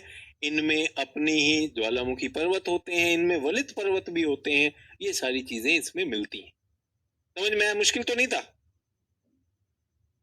कोई बोला कि सर थोड़ा कॉमन हिंदी बोला करिए। कॉमन ही तो बोल रहा हूँ, तो परीक्षा में तो ये लिखा आएगा, ये भी नहीं आता है। अब सोचो, हिंदी वाले हिंदी के भी सगे नहीं है। आप बताइए, क्या मेरी हिंदी कोई ऐसी क्लिष्ट भाषा है? मैं तो सामान्य भाषा का प्रयोग कर रहा हूँ। हाँ, सामान्य को मैं क्या कहूँ? सामान्य को क्या बोलूं? सामान्य, सरल, सहज। सर यही तो कठिन है सर, हिंदी आती ही नहीं। अरे भाई, मातृभाषा का भी अपमान है। अरे भाई, मातृभाषा का अपमान बोल रहा है सर, सरल हिंदी बोलो। अभी तक क्या था? हिंदी वाले बोले कि सर अंग्रेजी मत बोलो, अंग्रेजी वाले बोले कि हिंदी मत बोलो। आज एक हिंदी वाला बोला कि सर सरल हिंदी बोलो। हाथी का खान डाला, आपू नीच देख लिया भाई। इधर इच क्या है ना, एकदम सर्किट भाई ने क्या चोटी निकाले ला है, इधर थोड़ा पानी नीचे डाले ला है, इसलिए आइलैंड डाले ला है। मजाक लगाए वे हिंदी वाले छात्र। एक बात ध्यान रखो, आपके कंधे पे हिंदी का मान है, हिंदी का रिजल्ट आपको उठाना है। अपनी मातृभाषा की इतनी इज्जत करें, उसमें इतना संवर्धन अवश्य करें कि हमारी मातृभाषा में हम चीजों को समझ पाए। कोई भी मैं ऐसी किताबी भाषा नहीं बोल रहा हूं। ये संवर्धन शब्द बहुत अहम शब्द है, सरल शब्द है। और मेरा सारा का सारा शिक्षण अंग्रेजी माध्यम का बच्चों। मैं टॉप अंग्रेजी स्कूलों, अंग्रेजी कॉलेजों में पढ़ा हूं।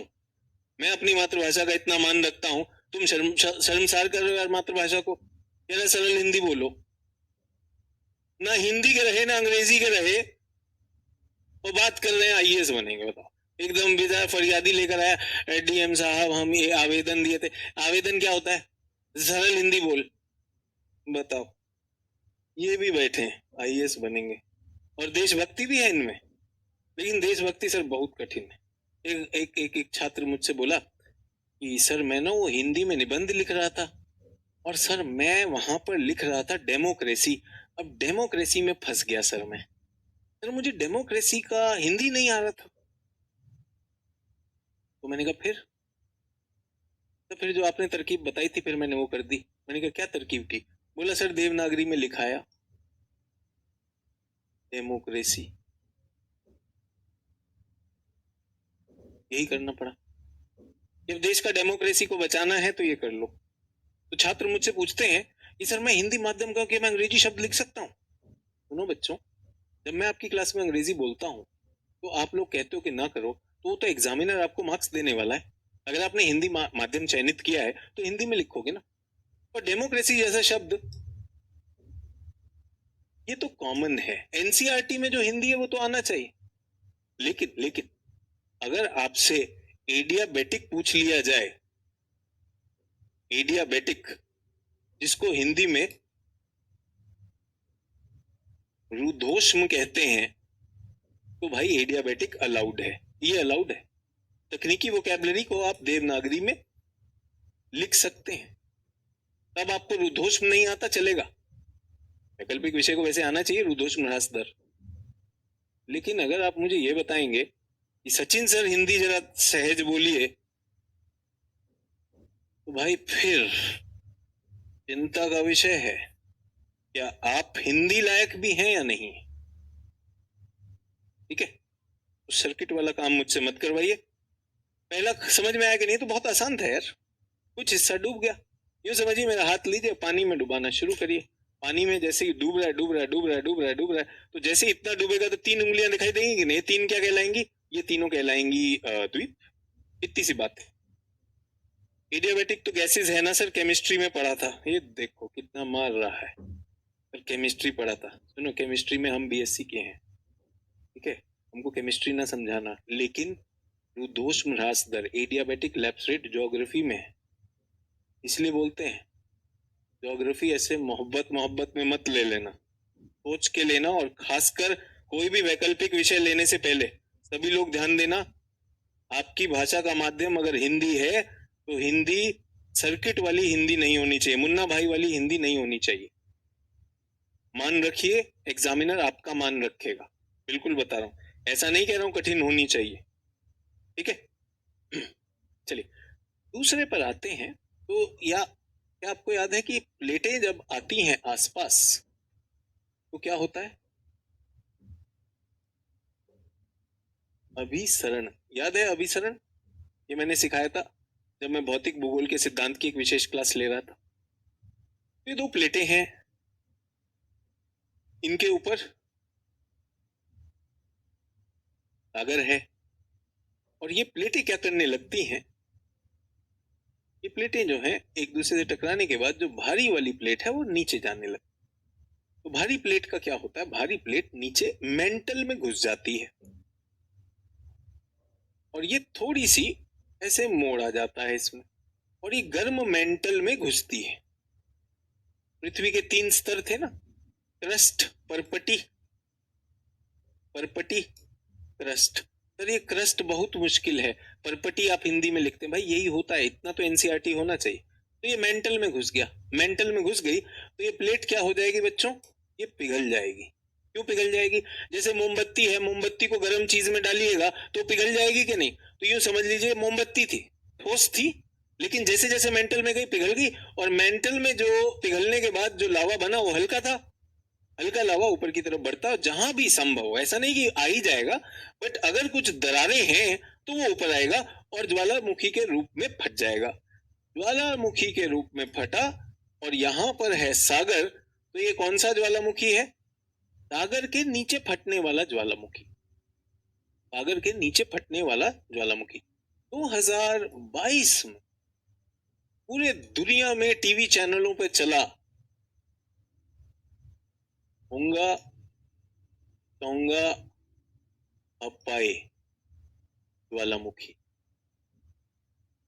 आपने देखा होगा सागर के अंदर से ज्वालामुखी फटे, टीवी चैनल्स पर आए और वहीं पर एक द्वीप बन गया। तो कहां से बना? प्रशांत महासागर में टोंगा द्वीप है। टोंगा द्वीप है, अभी आपको टोंगा मार्क भी करवाया। पोलिनेशिया में, ध्यान दीजिएगा, पोलिनेशिया में टोंगा मार्क करवाया। मरियाना के साथ क्या करवाया? माइक्रोनेशिया में मरियाना कराया, मरियाना कराया और मार्शल कराया, ठीक है। और मिलानेशिया में क्या कराया? फिजी करवाया, फिजी करवाया, और क्या साथ में करवाया? न्यू गिनी करवाया। पोलिनेशिया में क्या कराया? टोंगा। तो टोंगा में फटा, क्योंकि नीचे ज्वालामुखी थे, इस तरह की प्लेटें जा रही हैं। कई जगह पर हॉटस्पॉट भी होते हैं। तो ये जैसे ही यहाँ पर आएगा सतह पर, तो ये ज्वालामुखी एक द्वीप बन जाएगा कि नहीं? तो दूसरे द्वीप क्या होते हैं बच्चों? ज्वालामुखी। बिल्कुल बिल्कुल, होंगा टोंगा हपाई। सर मैंने कभी नहीं देखा था, तो हो सकता है। सर माइंड अपसेट है, बहुत कुछ समझ नहीं आ रहा है। ओहो, माइंड अपसेट है, बताओ क्या करें। मेरा एक छात्र था, वो मुख्य परीक्षा देने जा रहा था, तो मैंने, बहुत ही अच्छा मेधावी छात्र था, 3 साल पहले की बात है। मैंने कहा बेटा उत्तर अच्छे नहीं लिख रहे हो, ये तो तुम ऐसे नहीं हो, तुम तो बहुत अच्छे हो, ऐसा क्यों गड़बड़ हो रहा है? बोला सर गर्लफ्रेंड थी, बस शादी होने वाली थी सर, भाग गई। तो सर मेरे प्रिय मित्र के साथ भाग गई। अच्छा है, शादी से पहले मित्र भी पता चल गया और उसका चरित्र भी पता चल गया, क्या टेंशन है? मित्र भी पता चल गया, चरित्र भी पता चल गया, मजे से जिंदगी जियो, आईएएस बनो, तुम्हें तो मोक्ष यही मिल गया। नहीं सर, याद बहुत आती है। अरे पगले, अब याद करने का फायदा भी नहीं है, मूर्खता पर मुस्कुराओ। मैंने बांटा था कि नहीं, मैं कपड़े बांट रहा था विषुवत रेखा पर। मैंने कहा शादी से पहले भाग गई मित्र के साथ, बाद में भागती तब ज्यादा चिंता थी भाई। पहले मित्र और चरित्र दोनों तो मिल गए, कि तुम इंसानों को पहचानने में पक्के नहीं हो, मित्र भी रखे और चित्र भी रखा, अब दोनों दोनों को फाड़ दो, चिंता मत करो, इस बार तो यूपीएससी टॉपर बन जाओ। सर दिल नहीं लग रहा है, क्या करूं सर? 3 साल पहले की बात थी, उसी साल पास हो जाता, मुख्य परीक्षा दी ही नहीं। आज कहीं पे पीडीएफ बनाता है, नोट्स बनाता है, हर नए साल पे विश कर देता है, सर आपकी याद आ रही थी, हैप्पी न्यू ईयर। मैं मुस्कुरा देता हूँ, दुखी तो होता हूँ दिल में। कहाँ यार, सर आज ना दिमाग में कुछ चल रहा है। दिमाग तो मैंने कहा उस बंदर को तो बंद कर दो, मेरे दिमाग में भी तो बहुत कुछ चल रहा है। चल रहा है कि नहीं चल रहा है? आपको लगता है जब मैं इस कमरे में घुस जाता हूँ, पूरी दुनिया इस कमरे के बाहर हो जाती है, मेरे पास कुछ नहीं, अब आप हैं और मैं हूँ, मेरे दिमाग में चल रहा है। कौन सा द्वीप हो गया बच्चों? कौन सा द्वीप? पॉलिनेशिया के बहुत सारे द्वीप ऐसे बने। ये भी बता रहा हूँ, देखिए ये सिद्धांत है कि ये बन कैसे रहे हैं यार। अगर हमें पता चल जाए महाद्वीपीय द्वीप कैसे बने, इतने सारे द्वीप, अचानक आपको लगेगा, आप पूछ रहे थे चित्र कैसे बनाना है, सब कुछ दिख जाएगा भाई, सब कुछ दिख जाएगा। सर ये वाले द्वीप भी दिखा दीजिए, देखिए प्लेट गई नीचे, ज्वालामुखी का माल मसाला बना, इस तरह से ऊपर आया। सर मेरे दिल में जो ज्वालामुखी है ना सर, वो मुझे पढ़ने नहीं दे रहा। नौटंकी बंद करो, इधर रहने दो, दिल का ज्वालामुखी जल्दी से बनाओ। इसीलिए तो मेहनत करता हूँ कि चित्र बनाएगा बच्चा, उसका ध्यान इसी में रहेगा। ये चित्र भी नहीं बनाएगा, ऐसे देख रहा, ठीक लग रहा है, लेकिन मुझे याद आ रही है, कसक हो रही है, उनकी याद आ रही है। ये नौटंकी बंद करो, ठीक है? सभी ने बना लिया। अब ये देखिए, जिन लोगों को लगता है ज्वालामुखी दूर से रहता है, ये है आपके, ये आपके प्रशांत महासागरीय ज्वालामुखी है। ये मैग्मा जो बाहर निकला है, लावा, ये आप इसके साथ खड़े होकर फोटो खिंचवा सकते हैं। जैसे मैंने आपको कहा ना, न्यू गिनी, जब मैं उन जनजातीय लोगों को छोड़ा तो मैं भी कुछ ज्वालामुखियों के क्षेत्र में गया। और न्यूजीलैंड में तो खूब अच्छा एरिया, रोटारुआ नाम का प्रांत है, खूब वहां पर जब जब छात्र मुझसे पूछते हैं सर ये भूतापीय ऊर्जा क्या होती है, पृथ्वी की गर्मी क्या होती है, बच्चों जब मैग्मा यहाँ तक आ गया, सर ये जल क्यों नहीं रहा, मर क्यों नहीं रहा? क्योंकि ये मैग्मा ना धीरे धीरे बहता है, जो खतरनाक होता है वो ये होता है। अगर इधर तुम पर्वतारोहण के लिए गए थे, ठीक है, तो तुम पहले ही निकल लोगे। और वो जो मेरा छात्र था, उसे अगर ऐसा था कि मित्र और चरित्र में डाउट थी, तो उनके हनीमून की टिकट दे देनी चाहिए, भाई इस पर्वत पे जाओ, बहुत बढ़िया होटल है और ये रही टिकट। और वो दोनों ऐसे जाते जाते मित्र और चित्र, और हो जाता, कोई टेंशन नहीं। यस, बदला ज्योग्राफी का, उसका नाम हो जाता। ज्योग्राफी से बदला लिया मैंने। सोचो क्या नुकसान किया, अपना मेंस छोड़कर, क्योंकि लड़की भाग गई और दोस्त भी भाग गया।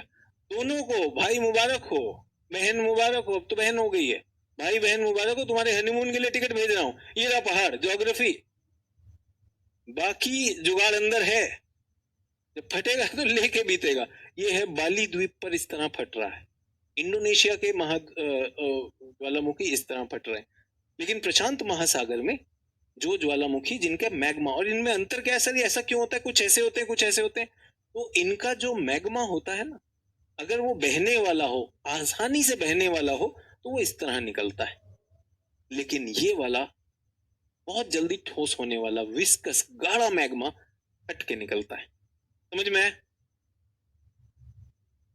ठीक है। तो ज्वालामुखी कभी जाने का अवसर मिले तो ये मत सोचना कि ज्वालामुखी का मतलब तो ये है। और आपको ये भी बता दूं, शोधकर्ता सच में कार्य करते हैं इन पर, बहुत सारा काम करते हैं, तब जाकर पूरी जानकारी निकलती। समझ में आ गया? ये सारा भूगोल का काम है। भूगोल जब आपको भूतापीय ऊर्जा बताता है और कहता है कि पृथ्वी की चट्टानें गर्म हो जाती हैं, तो बच्चा कहता है कैसे हो सकती, फिर हम कहते हैं मैग्मा सतह के बहुत पास है। सर कैसे हो सकता, मैं सोच नहीं सकता। सोचिएगा सोचिएगा, फोटो खिंचवा रहे हैं अंकल। ठीक है सर, आप फोन नंबर दे दीजिए, पर्सनल बात करनी हो पर्सनल बात करनी। अगर मैंने मैडम को बता दिया ना, बाहर एक फोन नंबर मांग रहा है पर्सनल बात के लिए, मैडम यहीं से निकल के मारेंगी, बोलेंगे फोन नंबर भी चाहिए। ये न्यूजीलैंड है, न्यूजीलैंड के कौन से ज्वालामुखी द्वीप, अब ये ज्वालामुखी ठंडे हो चुके, अब ठंडे हो चुके हैं। बहुत सुंदर एरिया, बहुत सुंदर क्षेत्र है, छोटे छोटे शहर हैं, और इन्हीं में पानी के जहाज चले जाएंगे, सब कुछ चले जाएंगे। ये न्यूजीलैंड है, ये हमारा ओशियानिया की बनावट है। ठीक है। ये मिलानेशिया है, ये मिलानेशिया, पपुआ न्यू गिनी, हमने देख लिया था। ये छोटे छोटे सोलोमन द्वीप, वनुआतू, फिजी, तो मैंने आपको क्या कहा, फिजी देख लीजिए, न्यू गिनी देख लीजिए, इतना काफी है मेरे लिए। मिलानेशिया। कितने तरह के द्वीप हो गए, जल्दी से बताइए बच्चों, कितनी तरह के द्वीप हो गए, द्वीप कितनी तरह के हो गए? पहला महाद्वीपीय, दूसरा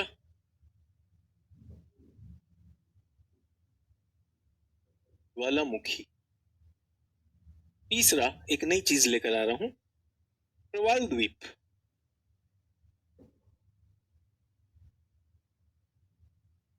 ठीक है। ये प्रवाल क्या होता है, इसे इसे और भी कहा जाता है, इसे मूंगे की चट्टान भी कहा जाता है, मूंगे की चट्टान। अब जो है अंग्रेजी वाले मेरा खून करना चाहते हैं कि सर कुछ समझ नहीं आएगा, इसकी अंग्रेजी भी लिखा करो। वोल्केनिक, और ये क्या है बच्चों, कोरल आइलैंड। ठीक है। आशा है हमका माफी मिल गई होगी कि आप हिंदी में लिख रहे हैं, अंग्रेजी में लिख रहे हैं।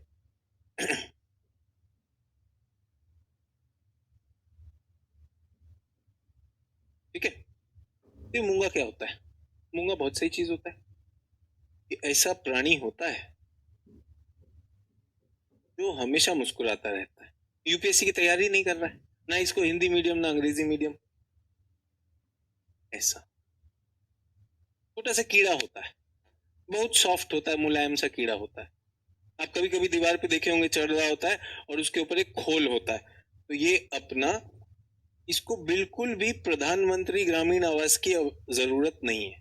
ये मोदी जी को कहता है, मोदी जी अपना ग्रामीण आवास आप रख लीजिए, किसी और को दे दीजिए जो जरूरतमंद हो, मैं तो अपना खुद ही बना लेता हूँ। तो ये क्या होता है, इसका खोल होता है, इसका खोल होता है, बाहरी आवरण होता है, टेल होता है। ये किससे बनाता है? कैल्शियम कार्बोनेट, कैल्शियम कार्बोनेट, इसके थूक में कैल्शियम निकलता है, उससे अपना घर बना लेता है। तो दीवार पे आप देखें कभी चलता रहता है, उसका खोल भी होता है, दीवार पे चलता है, आप लोग जाते हैं उंगली लगा के पीच देते हैं उसको, आपके अंदर की दुष्टता जब जागती, जागती कि नहीं जागती, ये वो वाला है। तो इसने अपना क्या किया, एकदम मुलायम है, इसको कोई भी खा जाएगा तो अपना झोपड़ी खुद ही बना रखा है, खुश रहता है, कोई दिक्कत नहीं, ना प्रीलिम देना, ना मेंस देना, ना मित्र चाहिए, ना चरित्र चाहिए, सब अपना, सब एकदम निर्मोही चल रहा है। ठीक है। और ये जो है ऐसे बहुत सारे लाखों करोड़ों खोल एक के ऊपर एक लेयर्स में जब जुड़ जाते हैं तो ये पूरा का पूरा एक क्या बन जाता है, एक कैल्शियम कार्बोनेट की स्थल आकृति बन जाता है। क्या बन जाता है? स्थल आकृति।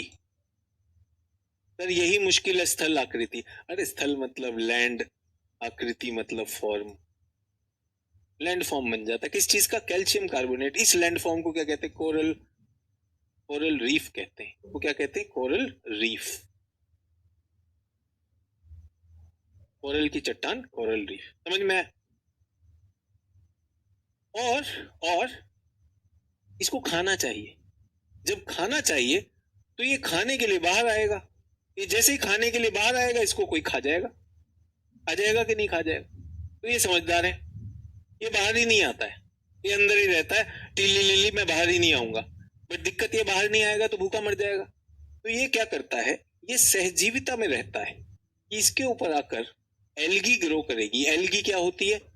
एल्गी, एल्गी एक प्रकार का जीवित पदार्थ होता है जिसको हिंदी में हम शैवाल कहते हैं। ये एक तरह का प्लांट होता है, प्लांट का प्रिमिटिव मान लीजिए। और ये अपना खाना बनाता है। तो ये क्या करता है? अपना अपना ये जो मूंगा है, हिंदी वाले थोड़े खुश होंगे, लेकिन अंग्रेजी वालों के लिए इस जानवर का नाम है पोलिप। जानवर या कीड़े का नाम है पोलिप। तो पोलिप क्या करता है? पोलिप एक आवास देता है। आवास इसने दे दिया और खाना कौन बनाएगा? शैवाल बना देंगे। पोलिप ने क्या दिया? पोलिप ने क्या दिया? मूंगा ने घर दिया। इसने घर दे दिया किराए पे, उसने घर पे ढाबा खोल दिया, तो वो खाना बनाता है और ये उसका घर है। तो दोनों साथ में रहते हैं। इसको क्या कहते हैं? सहजीविता, सिम्बायोसिस। समझ में आया? विश्व में, विश्व के कहां पे पाई जाती हैं? कहां पे पाई जाती हैं? गर्म पानी में। गर्म मतलब उबलता पानी नहीं, उष्ण व उपोष्ण पेटी में। तो ये क्या होता है? उष्ण उपोष्ण, इतनी हिंदी तो करनी पड़ेगी ना। ट्रॉपिकल और सब ट्रॉपिकल पानी में, ट्रॉपिकल एंड सब ट्रॉपिकल पानी में। अच्छा, कौन से पानी में मिलती हैं? उथला पानी, शैलो वाटर, उथला जल, शैलो वाटर में पाई जाती हैं। सर गहरे में क्यों नहीं मिलती? भाई इसको खाना बनाना है ना।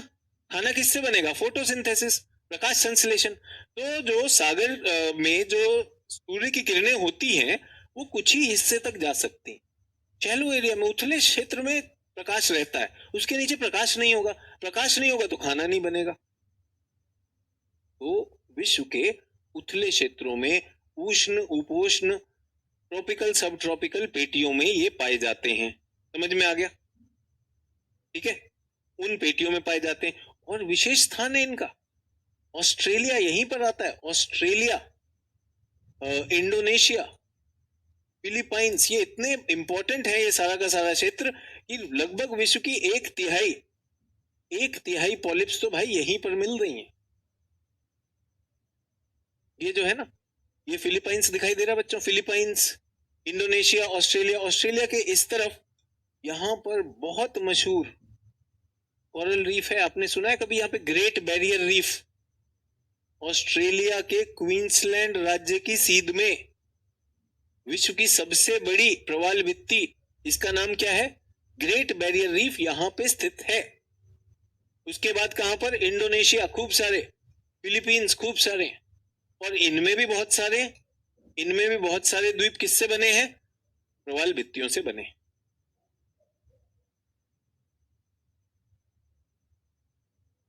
तो लिख रहे हैं सर आज तक ड्यूटी के कारण आपका रिकॉर्डेड वीडियो देख रहा था, आज सर लाइव देख रहा हूं। बहुत बहुत आपका स्वागत है सर। क्लियर नहीं हो पाया शैवाल क्या होता है।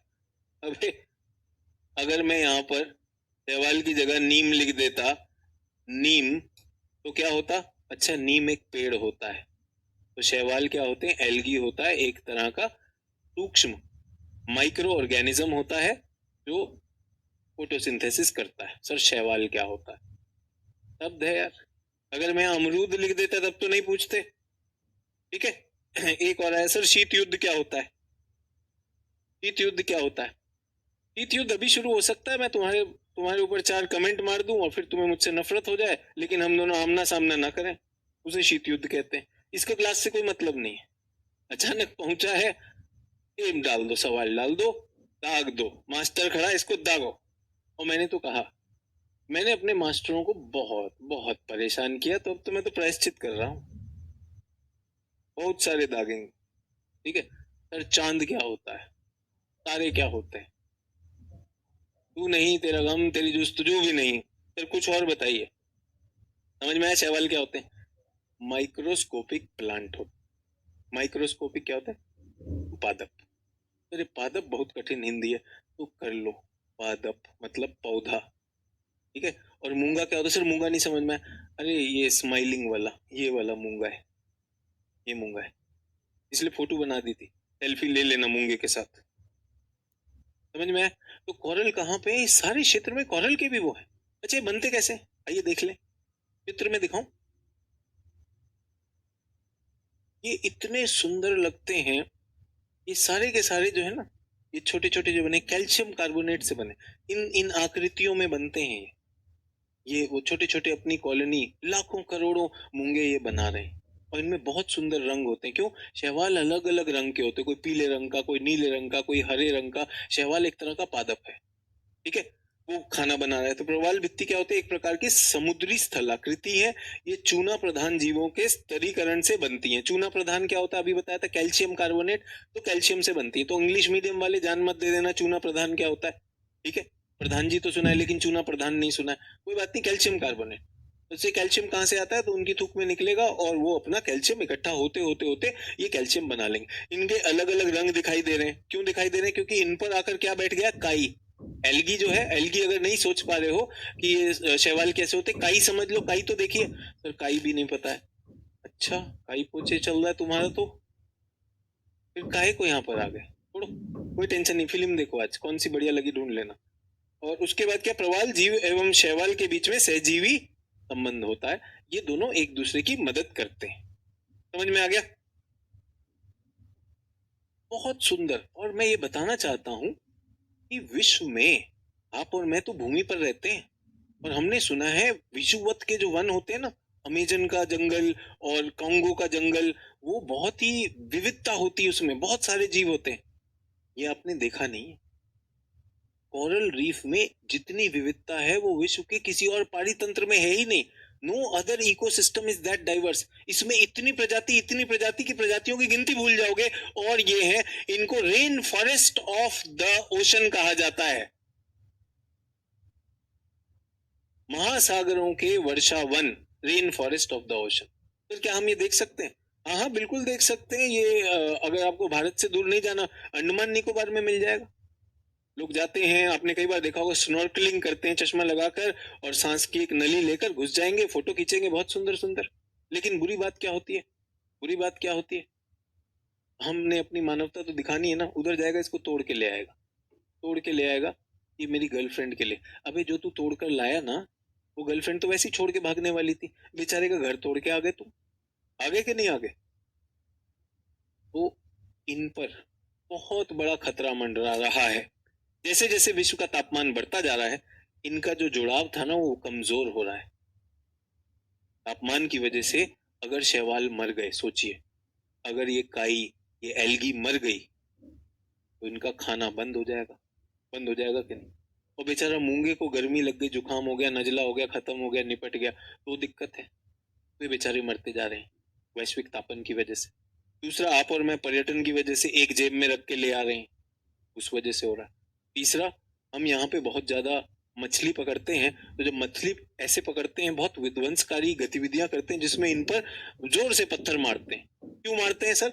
नीचे यहाँ पर लाए, बड़ा पत्थर मारेंगे इन सब पे। क्यों?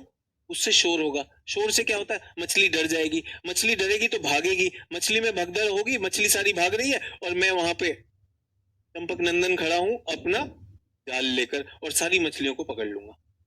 तो चंपक नंदन ने पकड़ तो ली मछली, लेकिन उस चक्कर में इन्हें क्या तोड़ दिया? ये तोड़ दिया। और ये क्या है ये बच्चों? ये इनकी बस्तियां हैं। यहाँ पे बहुत सारे पादप, बहुत सारे समुद्री जीव यहीं पर होते हैं।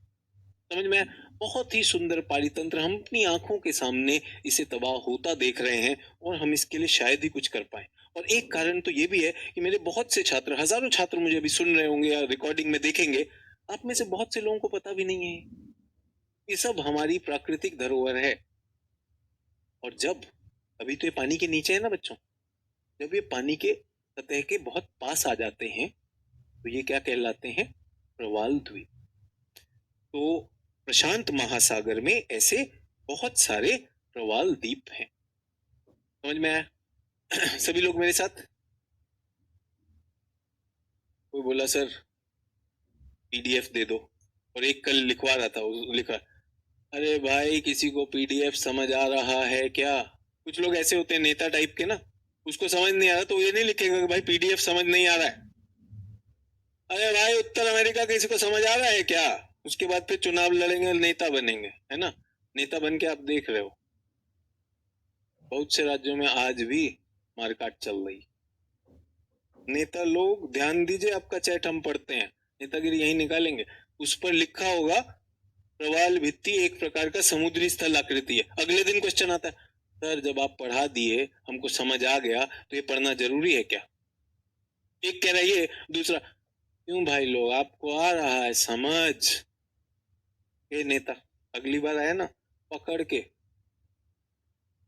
ये आया यूपीएससी, जो लोग पूछते हैं कि सर पीवाई क्यू, ये एक चंपक बोला इससे थोड़ी पास होते हैं। अरे बेटा इसी से पास होते हैं, तुम्हारा मास्टर रोज जो है पढ़ा रहा है इतने सालों से, तो वही तो पढ़ा रहा है।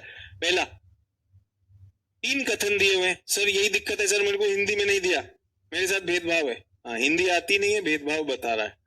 Most of the world's coral reef उष्ण और उपोष्ण में है। पहला कथन ये कहता है विश्व की अधिकांश प्रवाल भित्तियां, हिंदी में बता रहा हूं, विश्व की अधिकांश प्रवाल भित्तियां उष्ण और उपोष्ण में है। पहला कथन सोचिएगा सही या गलत। दूसरा कथन, विश्व की 1/3 से अधिक प्रवाल भित्तियां इंडोनेशिया, ऑस्ट्रेलिया, फिलीपींस में है। विश्व की 1/3 से अधिक प्रवाल भित्ति तीन इस क्षेत्र में है। और अगला, प्रवाल भित्ति में इतनी सारी प्रजातियां हैं जो कि वर्षा वनों से भी ज्यादा है। Coral reefs have more animal प्रजाति, फाइला लिखा आता है, फाइला, अब फाइला शब्द आएगा, इंग्लिश वालों को फाइला नहीं समझ में आएगा, और इसका हिंदी कर दो तो मतलब एकदम से आत्मा बाहर को निकल के आ जाएगी, वो वाली हिंदी भी है, थोड़ा हिंदी थोड़ा अंग्रेजी मिला के। Coral reef host more species than tropical वन। उत्तर बताइए जल्दी से, मैं तब तक थोड़ा पानी पी लेता हूँ, क्योंकि बोल मैं रहा हूँ, तुम तो होता समझ आ रहा भाई? आ गया? 3 नंबर हो जाएगा। अब बताइए, जब क्लास में चर्चा चलती है तो आपकी एक सोच विकसित होती है, और उस दिन निर्णय लेना है आपको। निर्णय लेंगे तो सही हो जाएगा कि नहीं हो जाएगा? हो जाएगा। तो मेरा बेटा कुछ गणित के सवाल कर रहा था, मेरा बेटा कुछ गणित के सवाल कर रहा था, तो मैंने कहा बेटा हो गया, सवाल तो सही कर रहे हो, कल जो है तुम 30 मिनट में अपने सारे सवाल करोगे। अब मैंने समय सीमा भी दे दी उसको, समय सीमा, ठीक है? मैं उसे समझा रहा था गणित, उसे समझ आ रहा था, सवाल भी बनाता था, लेकिन फिर मैंने कहा कल जो है 30 मिनट में ही करना है। तो यहां पर क्या था, समझ में आ रहा था। मैंने कहा कल 30 मिनट में करना है। बोला पापा मुझे डर लग रहा है। क्या बताइए, मेरे बच्चे का डर स्वाभाविक है या नहीं? ये स्वाभाविक है। एक बच्चे को समझ आया है, एक बच्चे को समझ आया है, लेकिन उसके बाद वो डर रहा है, स्वाभाविक है या नहीं? स्वाभाविक है या नहीं है? स्वाभाविक है। तो जब आप बच्चे मुझे ये लिख के देते हो, सचिन सर आपकी क्लास में, भूगोल की क्लास में सर समझ आता है, लेकिन सर परीक्षा में डर लगता है कि पास होऊंगा या नहीं होऊंगा। आप भी तो मेरे बच्चे की तरह स्वाभाविक ही हो, स्वाभाविक है या नहीं? तो आप मुझे बताइए, मुझे बताइए, अगर मैं बेटे को कहूँ हो बेटा डरो मत, चलो कल से तुम्हारे लिए समय सीमा नहीं रखनी, तुम अपने मन से करो, तो क्या ये उसकी मदद कर रहा है या उसका नुकसान करेगा? क्या ये उसकी मदद कर रहा है? ओहो हो बेटा मैं समझ गया, तुमको समझ आ गया, ठीक है, टेस्ट वेस्ट कोई दिक्कत नहीं है, आराम से करते। तो कल मैंने जब आपको खींचा, बहुत से लोगों को लगा अरे यार सचिन सर खींच रहे हैं कुछ नया वाला टॉपिक, ऐसे दिमाग में डाल रहे हैं, मैं ये छोड़ भी सकता हूँ। तो नहीं भाई, सर समझ आ रहा है सर एकदम, पर ये याद कैसे रहेगा? मैंने कहा अगर समझ आ गया तो ये निकलेगा नहीं, ये मेरी गारंटी है।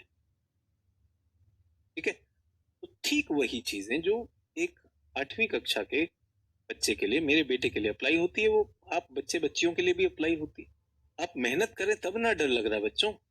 वो जो बीच में पूछ रहा है शीत युद्ध क्या होता है, उसको तुम्हें लगता है किसी का डर लगेगा? वो भोकाल में चलता है, उसकी रंगबाजी नहीं खत्म होती, तुम बोल दो डर लगता है। डर उसे लगता है जिसने मेहनत की हो, जिसने कुछ सोचा हो, यार इसका फल भी आएगा, सच में कुछ मेहनत करना, तो मत डरिए। और अगर आपको डर लगता है तो विश्वास कीजिए मुझे भी डर लगता है कि क्या मेरे छात्र कर पाएंगे कि नहीं, तो इसमें तो हम दोनों। ठीक है, प्रश्न आगे बढ़, ये है विषुवतीय द्वीप, याद आ गए कौन से द्वीप हैं? कौन से द्वीप हैं बच्चों? सर एक तो कैरेबियन द्वीप है सर, ये तो क्यूबा है, यहाँ तो डोमिनिकन रिपब्लिक हाइती है सर, ये जमाइका है, याद आ गया सर। ये छोटे छोटे है सर, पोर्टो रिको, याद है कि नहीं है? और जो सबसे नीचे आता है वो क्या है? ट्रिनिदाद टबेगो, याद है? इन सब पे ये जो बैंगनी बैंगनी रेखा आसपास दिख रही, नहीं क्या हो रहा है? प्रवाल उग रहे हैं। ये द्वीप है और द्वीप के आसपास प्रवाल उगते, उगते हैं मतलब प्रवाल पौधा नहीं है, प्रवाल जो कैल्शियम कार्बोनेट है वो जमा हो रहा है, उनका जमाव हो रहा है। देखिए द्वीप के आसपास ऐसे कैल्शियम जम जाता है। कभी कभी केंद्र में द्वीप ही नहीं है, वो द्वीप नीचे जा चुका है, लेकिन ये है, इन ऐसे दिखते हैं प्रवाल के द्वीप। प्रशांत महासागर में जब आप जाएंगे तो प्रशांत महासागर में आपको ऐसे भी बहुत सारे द्वीप दिखाई देंगे। समझ में आ गया? सिंपल सी इतनी सी बात करनी थी मुझे आपसे कि द्वीप क्या होते हैं, कैसे होते हैं। सभी लोग मेरे साथ?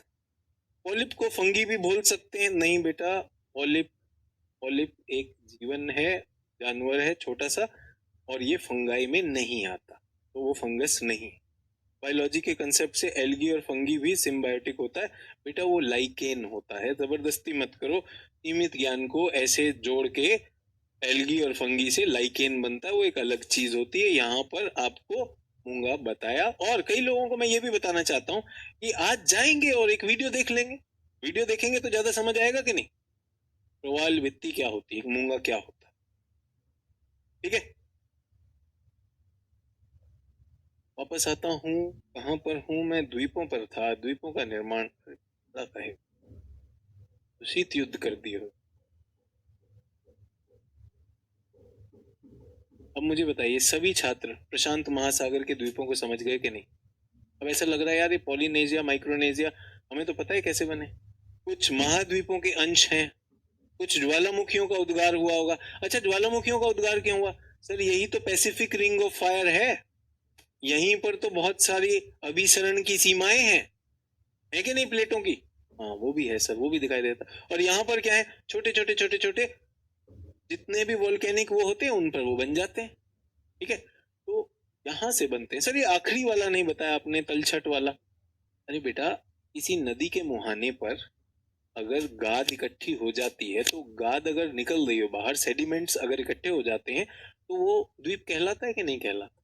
तो ये नहीं है कि प्रवाल भित्ति में ही होगा, कहीं से भी अगर, अगर झीलें, झीलें कह रहा हूँ सॉरी, लहरें या ज्वार, कोई भी सेडिमेंट्स लेकर आया और इतने सेडिमेंट्स हो गए तो वो दिखने लगेंगे।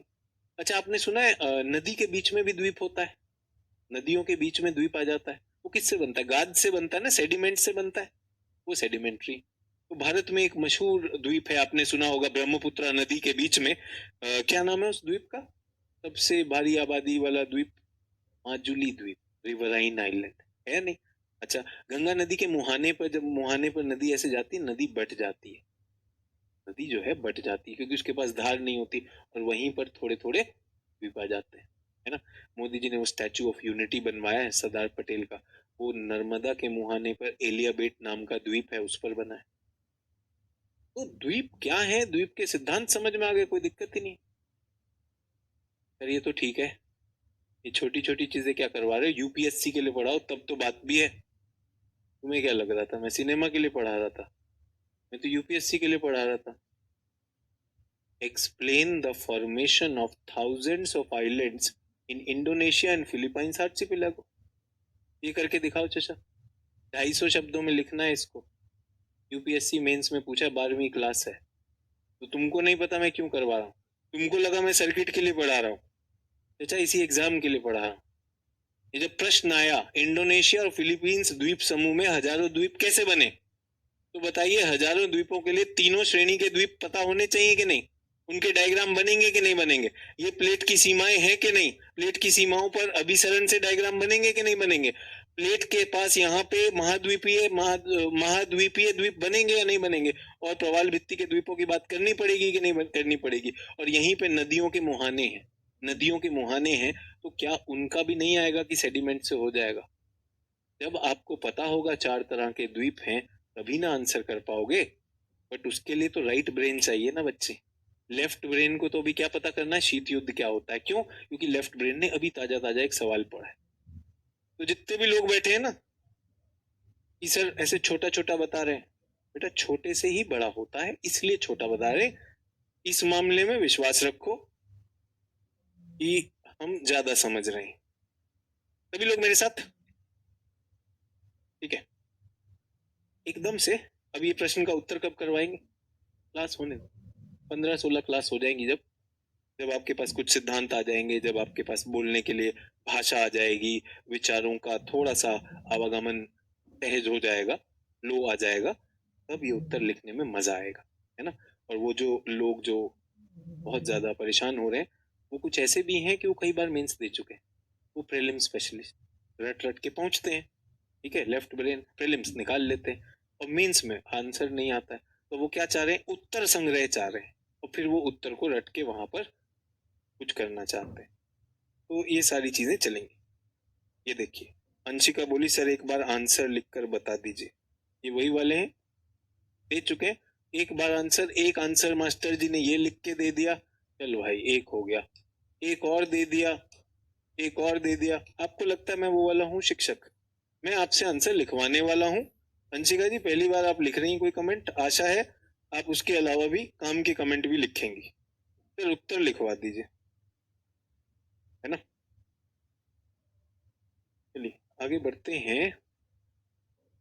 जल्दी से ऑस्ट्रेलिया बनाएंगे। ऑस्ट्रेलिया बना लीजिए।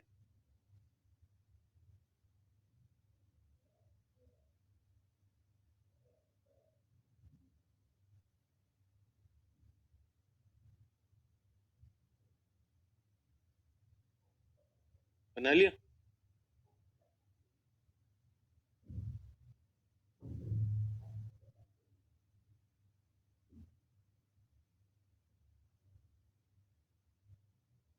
जल्दी से बच्चों, उत्तर लेखन होगा, चिंता मत करो, पूरा रगड़ के करवाने वाला हूँ। उत्तर लेखन ऐसा होगा कि थक जाओगे भाई साहब कि यार लगा कुछ। बट आप यूं समझिए कि अगर आपको अपना मसल बनाना है, सभी लोग बताइए मुझे, आपको अपना यहाँ पे बाइसेप बनाना है, क्या सचिन सर को वजन उठाने चाहिए या आपको उठाने चाहिए? अगर आपको अपनी मसल बनानी है, मांसपेशी बनानी है, बाइसेप बनाना है, तो सचिन सर अपना करें या आपसे करवाएं? लेकिन आप क्या चाहते हो? सचिन सर ये करके दिखाओ सर, और सही सर, आपका तो एकदम ऐसे सूजन आ रही है सर। ठीक है, जल्दी से बच्चों, आ, कुछ टेस्ट कर लें, फिर उसके बाद पढ़ाता हूँ। टेस्ट कर लें, देखिए कितने लोगों को याद है। जल्दी से पहला, ग्रेट डिवाइडिंग रेंज, जल्दी से बच्चों डालेंगे। ग्रेट डिवाइडिंग रेंज, इस पे टेस्ट नहीं हुआ इसलिए बात कर रहा हूँ। नंबर 2, टोरेस स्ट्रेट, टोरेस जल संधि, ई और बी से अगर आपको याद हो। नंबर 3 है Arnhem Land, Arnhem Land. Number 4 में Sandy Desert, Sandy Desert, Great Sandy था, ग्रेट सैंडी ले लो। 5 में मुझे दे दो डार्लिंग रेंज, डार्लिंग रेंज। 6 में मुझे दे दो माउंट कॉस्क्विस्को, कॉस्क्विस्को। 7 में मुझे दे दो ग्रेट ऑस्ट्रेलियन बाइट।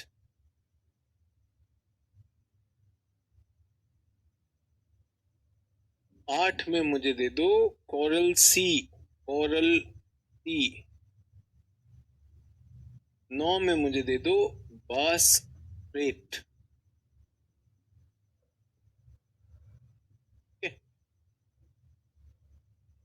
10 में मुझे दे दो कुक स्ट्रेट। 11 में ये एलिस स्प्रिंग नाम का शहर दे दो। अभी हमने बात की थी एलिस स्प्रिंग के शहर की। उसके बाद मुझे क्या देंगे, एक और शहर चाहिए मुझे, पर्थ चाहिए। पर्थ शहर काफी दूर स्थित है, इसमें रसदार फल होते हैं। 13 नंबर पे एक झील की हमने बात की थी, बार बार बात करते हैं, लेक डिसअपॉइंटमेंट। निराशी की झील, निराशी की झील, निराशा हो रहा है। 14 नंबर में क्या देंगे मुझे, ये क्या चाहिए, आराफुरा सागर दे दो, आराफुरा सी। 15 नंबर में क्या देंगे,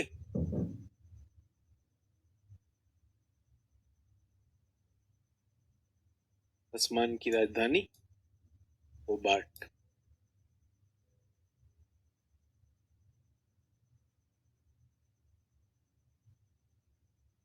ठीक है, जल्दी से करिए।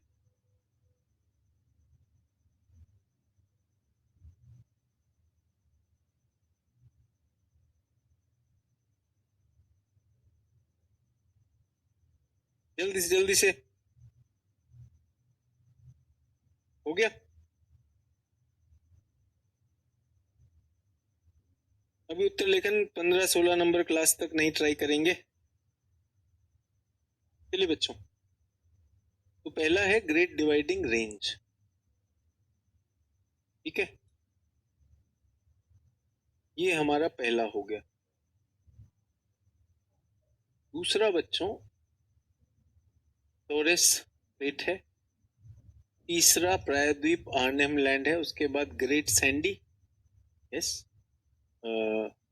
उसके बाद हमारे पास गिब्सन और विक्टोरिया। यहाँ पे क्या था, तनामी। और तो ग्रेट सैंडी यहाँ पर हो गया 4। 5 जो है डार्लिंग रेंज, ये इधर का हिस्सा था, अगर आपको याद हो तो ये पठार है। ठीक है, 5 नंबर यहाँ है। 6 नंबर क्या है, विस्को। 6 नंबर यहाँ। 7 नंबर ऑस्ट्रेलिया की बाइट, ये पूरा का पूरा 7 नंबर है। 8 नंबर कोरल सागर, यहाँ पर अभी आपको बताया प्रवाल भित्ति है। कौन सी प्रवाल भित्ति, ग्रेट बैरियर रीफ। उसके बाद बास जल संधि ये है, तस्मानिया को विभाजित करे 9। 10 में है कुक स्ट्रेट, कुक स्ट्रेट इसके बीच। उसके बाद एलिस स्प्रिंग की बात कर रहे हैं। एलिस स्प्रिंग केंद्र में था मेरे ख्याल से। यहाँ पर हमारी किसी छात्र ने कहा कि सर ये जो हमारी मकर रेखा है, मकर रेखा केंद्र में आ जाता है एलिस स्प्रिंग, तो मैं यहाँ ले लूं एलिस स्प्रिंग को। 11 नंबर।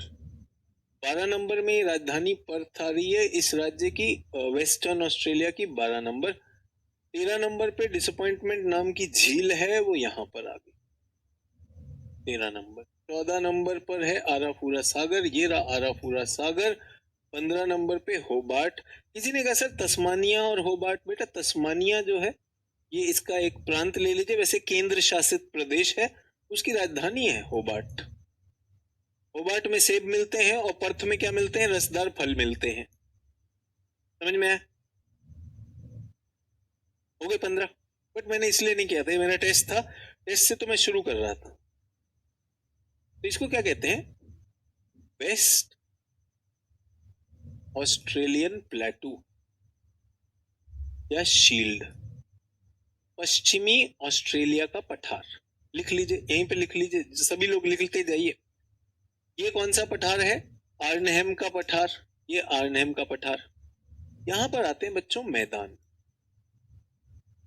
मैदान है ना। इस मैदान में विशेष चीज है, ये है आर्टिजन बेसिन। क्या है इसका नाम? Great Artesian Basin. बहुत से बच्चे बोलते हैं सर बेसिन क्या है, बेसिन क्या है। फिर से बताया, घाटी, धंसा हुआ क्षेत्र बेसिन कहलाता है। तो आप देखेंगे, अपना भौतिक मानचित्र खोलिए, ऑस्ट्रेलिया का भौतिक मानचित्र खोलिए, यहाँ पर एक धंसा हुआ क्षेत्र है, इसे ग्रेट आर्टिजन बेसिन कहते हैं। आर्टिजन एक विशेष प्रकार के कुएं होते हैं, ये भूजल के कुएं हैं। सतह पर रेगिस्तान है, सतह पर रेगिस्तान है, लेकिन नीचे पानी है। अगर उनको तोड़ा जाए तो नीचे से गर्म पानी निकल के आएगा। आर्टिजन एक विशेष तरह के कुएं होते हैं।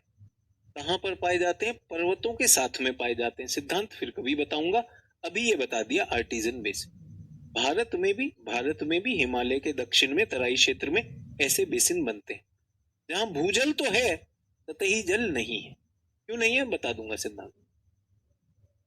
यहां आ गई हमारी कौन सी रेखा? मकर रेखा। अब मकर रेखा के बाद यहां पर है हम 30 डिग्री।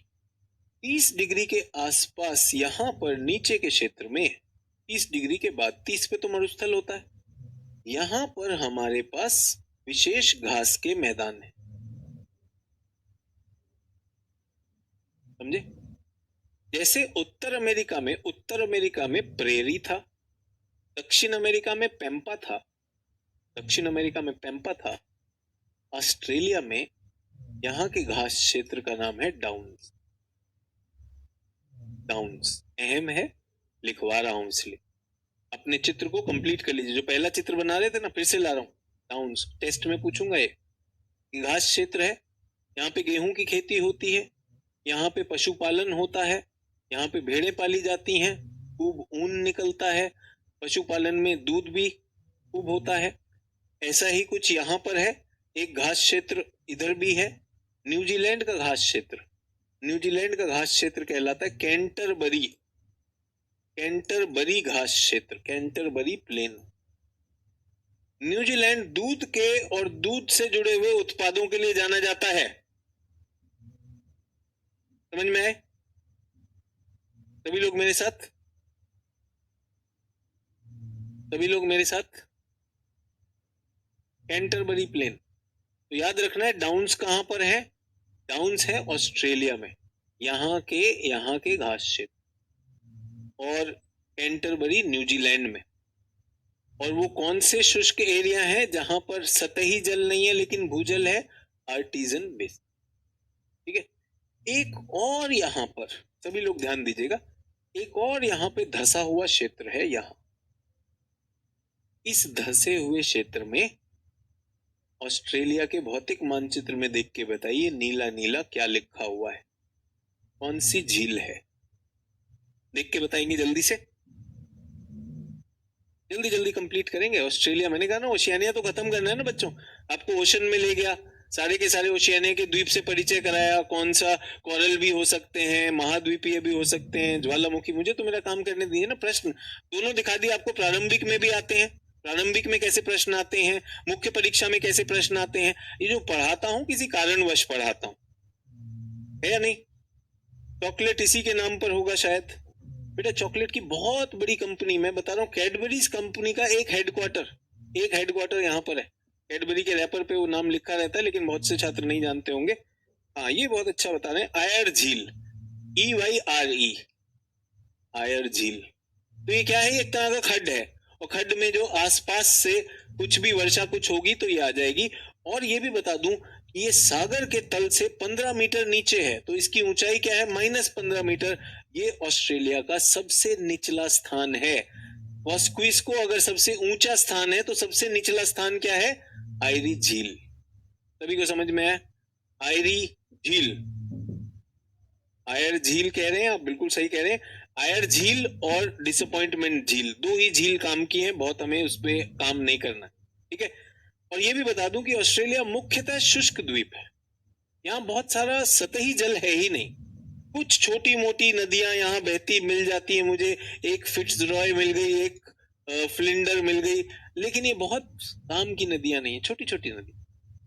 डाली मिल जाएगी, ये छोटा छोटा आप देख रहे हैं ये पठार है ना, पठार पे अगर वर्षा होगी तो बाहर छोटी छोटी नदियां, केवल केवल एक ही जगह है जहां पर नदियां हैं, और वो भी बड़ा ही दर्दनाक नाम है।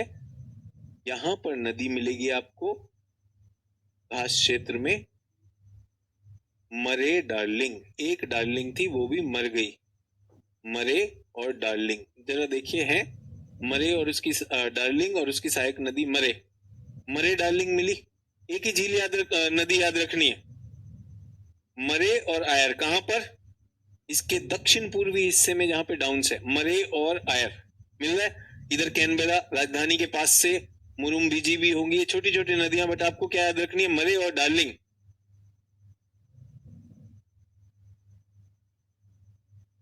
ठीक है आर्यन, कोई बात नहीं यार, आप छोड़ सकते हैं, ऐसी कोई दिक्कत नहीं है ना आर्यन। इतने सारे लोग भी कमेंट करेंगे, आप भी करेंगे, तो आपको पता चल जाएगा। कोई बात नहीं आर्यन, आप छोड़ दीजिए, ऐसी क्या बात।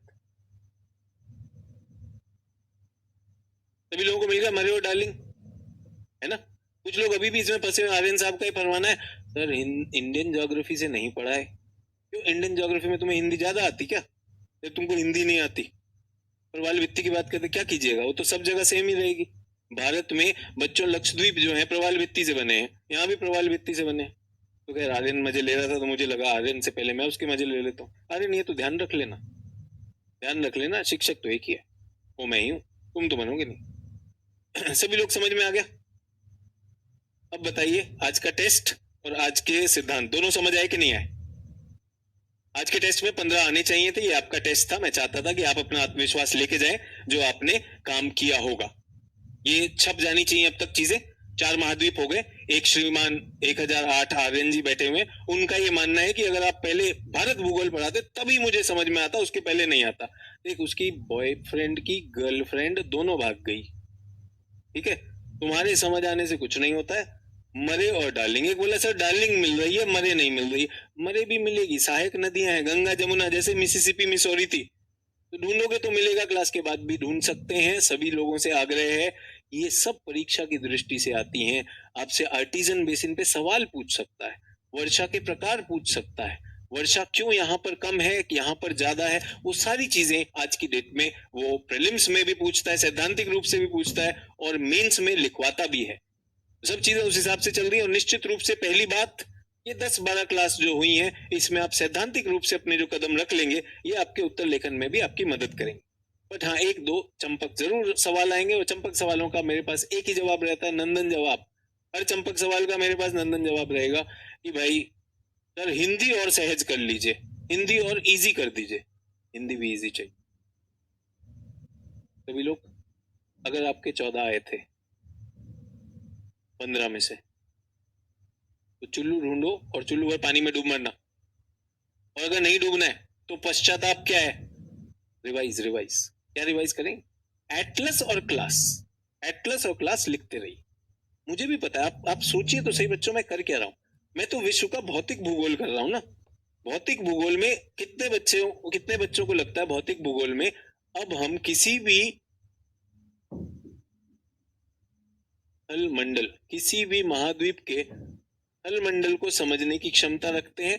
और अब तो वायुमंडल भी आ गया है, और वहां की नदियां और झील भी समझ लेते हैं, तो जल मंडल भी आता है। अब बचा क्या है? केवल जैव मंडल बचा है, जिसमें मैं वनस्पति के सिद्धांत आपको देने वाला हूं। वो कब दूंगा? 2 क्लास के बाद दे दूंगा, क्योंकि मैं पहले चाहता था जलवायु सही हो जाए। जैव मंडल होते ही बच्चों भौतिक खत्म। भौतिक के बाद मैं कहाँ घुस जाऊंगा? मैं मानव भूगोल में घुस जाऊंगा। फिर मैं आर्थिक गतिविधियां देखने लगूंगा, संसाधन कहाँ पर है, उद्योग कैसे लगता है, कहाँ आबादी होती है, कहाँ नहीं होती है, इस तरह के प्रश्नों को, और विगत वर्षों के प्रश्नों से चलेंगे, चलेंगे कि नहीं चलेंगे? ठीक है, तो सभी लोगों से आग्रह है, जहां पे कुछ भी मिस होता है जरूर करते रहिएगा। ये हमारा ऑस्ट्रेलिया, माउंट ईसा, एलिस स्प्रिंग, ये सारी चीज, ये सारे डायग्राम आपको दे दिए जाएंगे।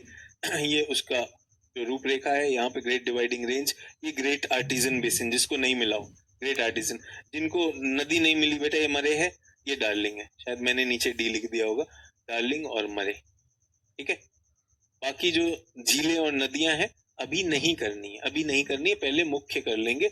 उसके बाद ये पापुआ न्यू गिनी, यहाँ पे कुछ लोगों को माउंट विलहेल्म नहीं मिल रहा है, कुछ कहते हैं सर विक्टोरिया है, विलहेल्म नहीं मिल रहा है, तो वो भी मैंने यहाँ पर डाल दिया। और ये हमारा पूरा का पूरा चल रहा है।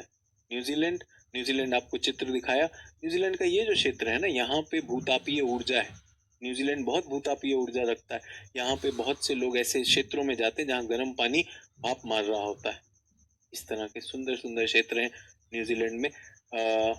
यहाँ पे सल्फर होता है।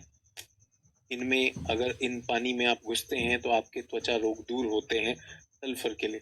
तो लेकिन न्यूजीलैंड तो सर आप हो आए, हम तो नहीं जा पाएंगे। भारत में मनाली में, ठीक है, आप वहां पर जाएंगे कुल्लू मनाली की घाटी में, इस तरह की भूतापीय ऊर्जा, ठीक है। वहां पे एक मशहूर गुरुद्वारा है, मणिकरण गुरुद्वारा, वहां जाके देखिए। तो भारत कौन कह रहा है न्यूजीलैंड जाना, भारत में देखिए भूतापीय ऊर्जा टेस्ट हो चुका है। बहुत बहुत धन्यवाद। ठीक है, तो आशा है आज आप सिद्धांत भी समझे होंगे। अब तो आपको झीलें पता चल गई, पर्वत पता चल गए, पठार पता चल गया, द्वीप भी पता चल गया, सब तो चल रहा है यार, है कि नहीं। लेकिन फिर भी सर अगर इंडिया से शुरू करते तो बात ही क्या होती। तो भाई मेरी गलती है, I am sorry for that. It was a pleasure talking to you all, thank you. आशा है हिंदी वाले अपनी हिंदी का स्तर बढ़ाएंगे, अंग्रेजी वाले अपनी अंग्रेजी का स्तर बढ़ाएंगे, और अपनी सोच, अपनी समझ और अपनी उत्पादकता सबका स्तर बढ़ाते हुए हम निश्चित रूप से आगे बढ़ेंगे। बहुत बहुत धन्यवाद। गुड नाइट, जय हिंद।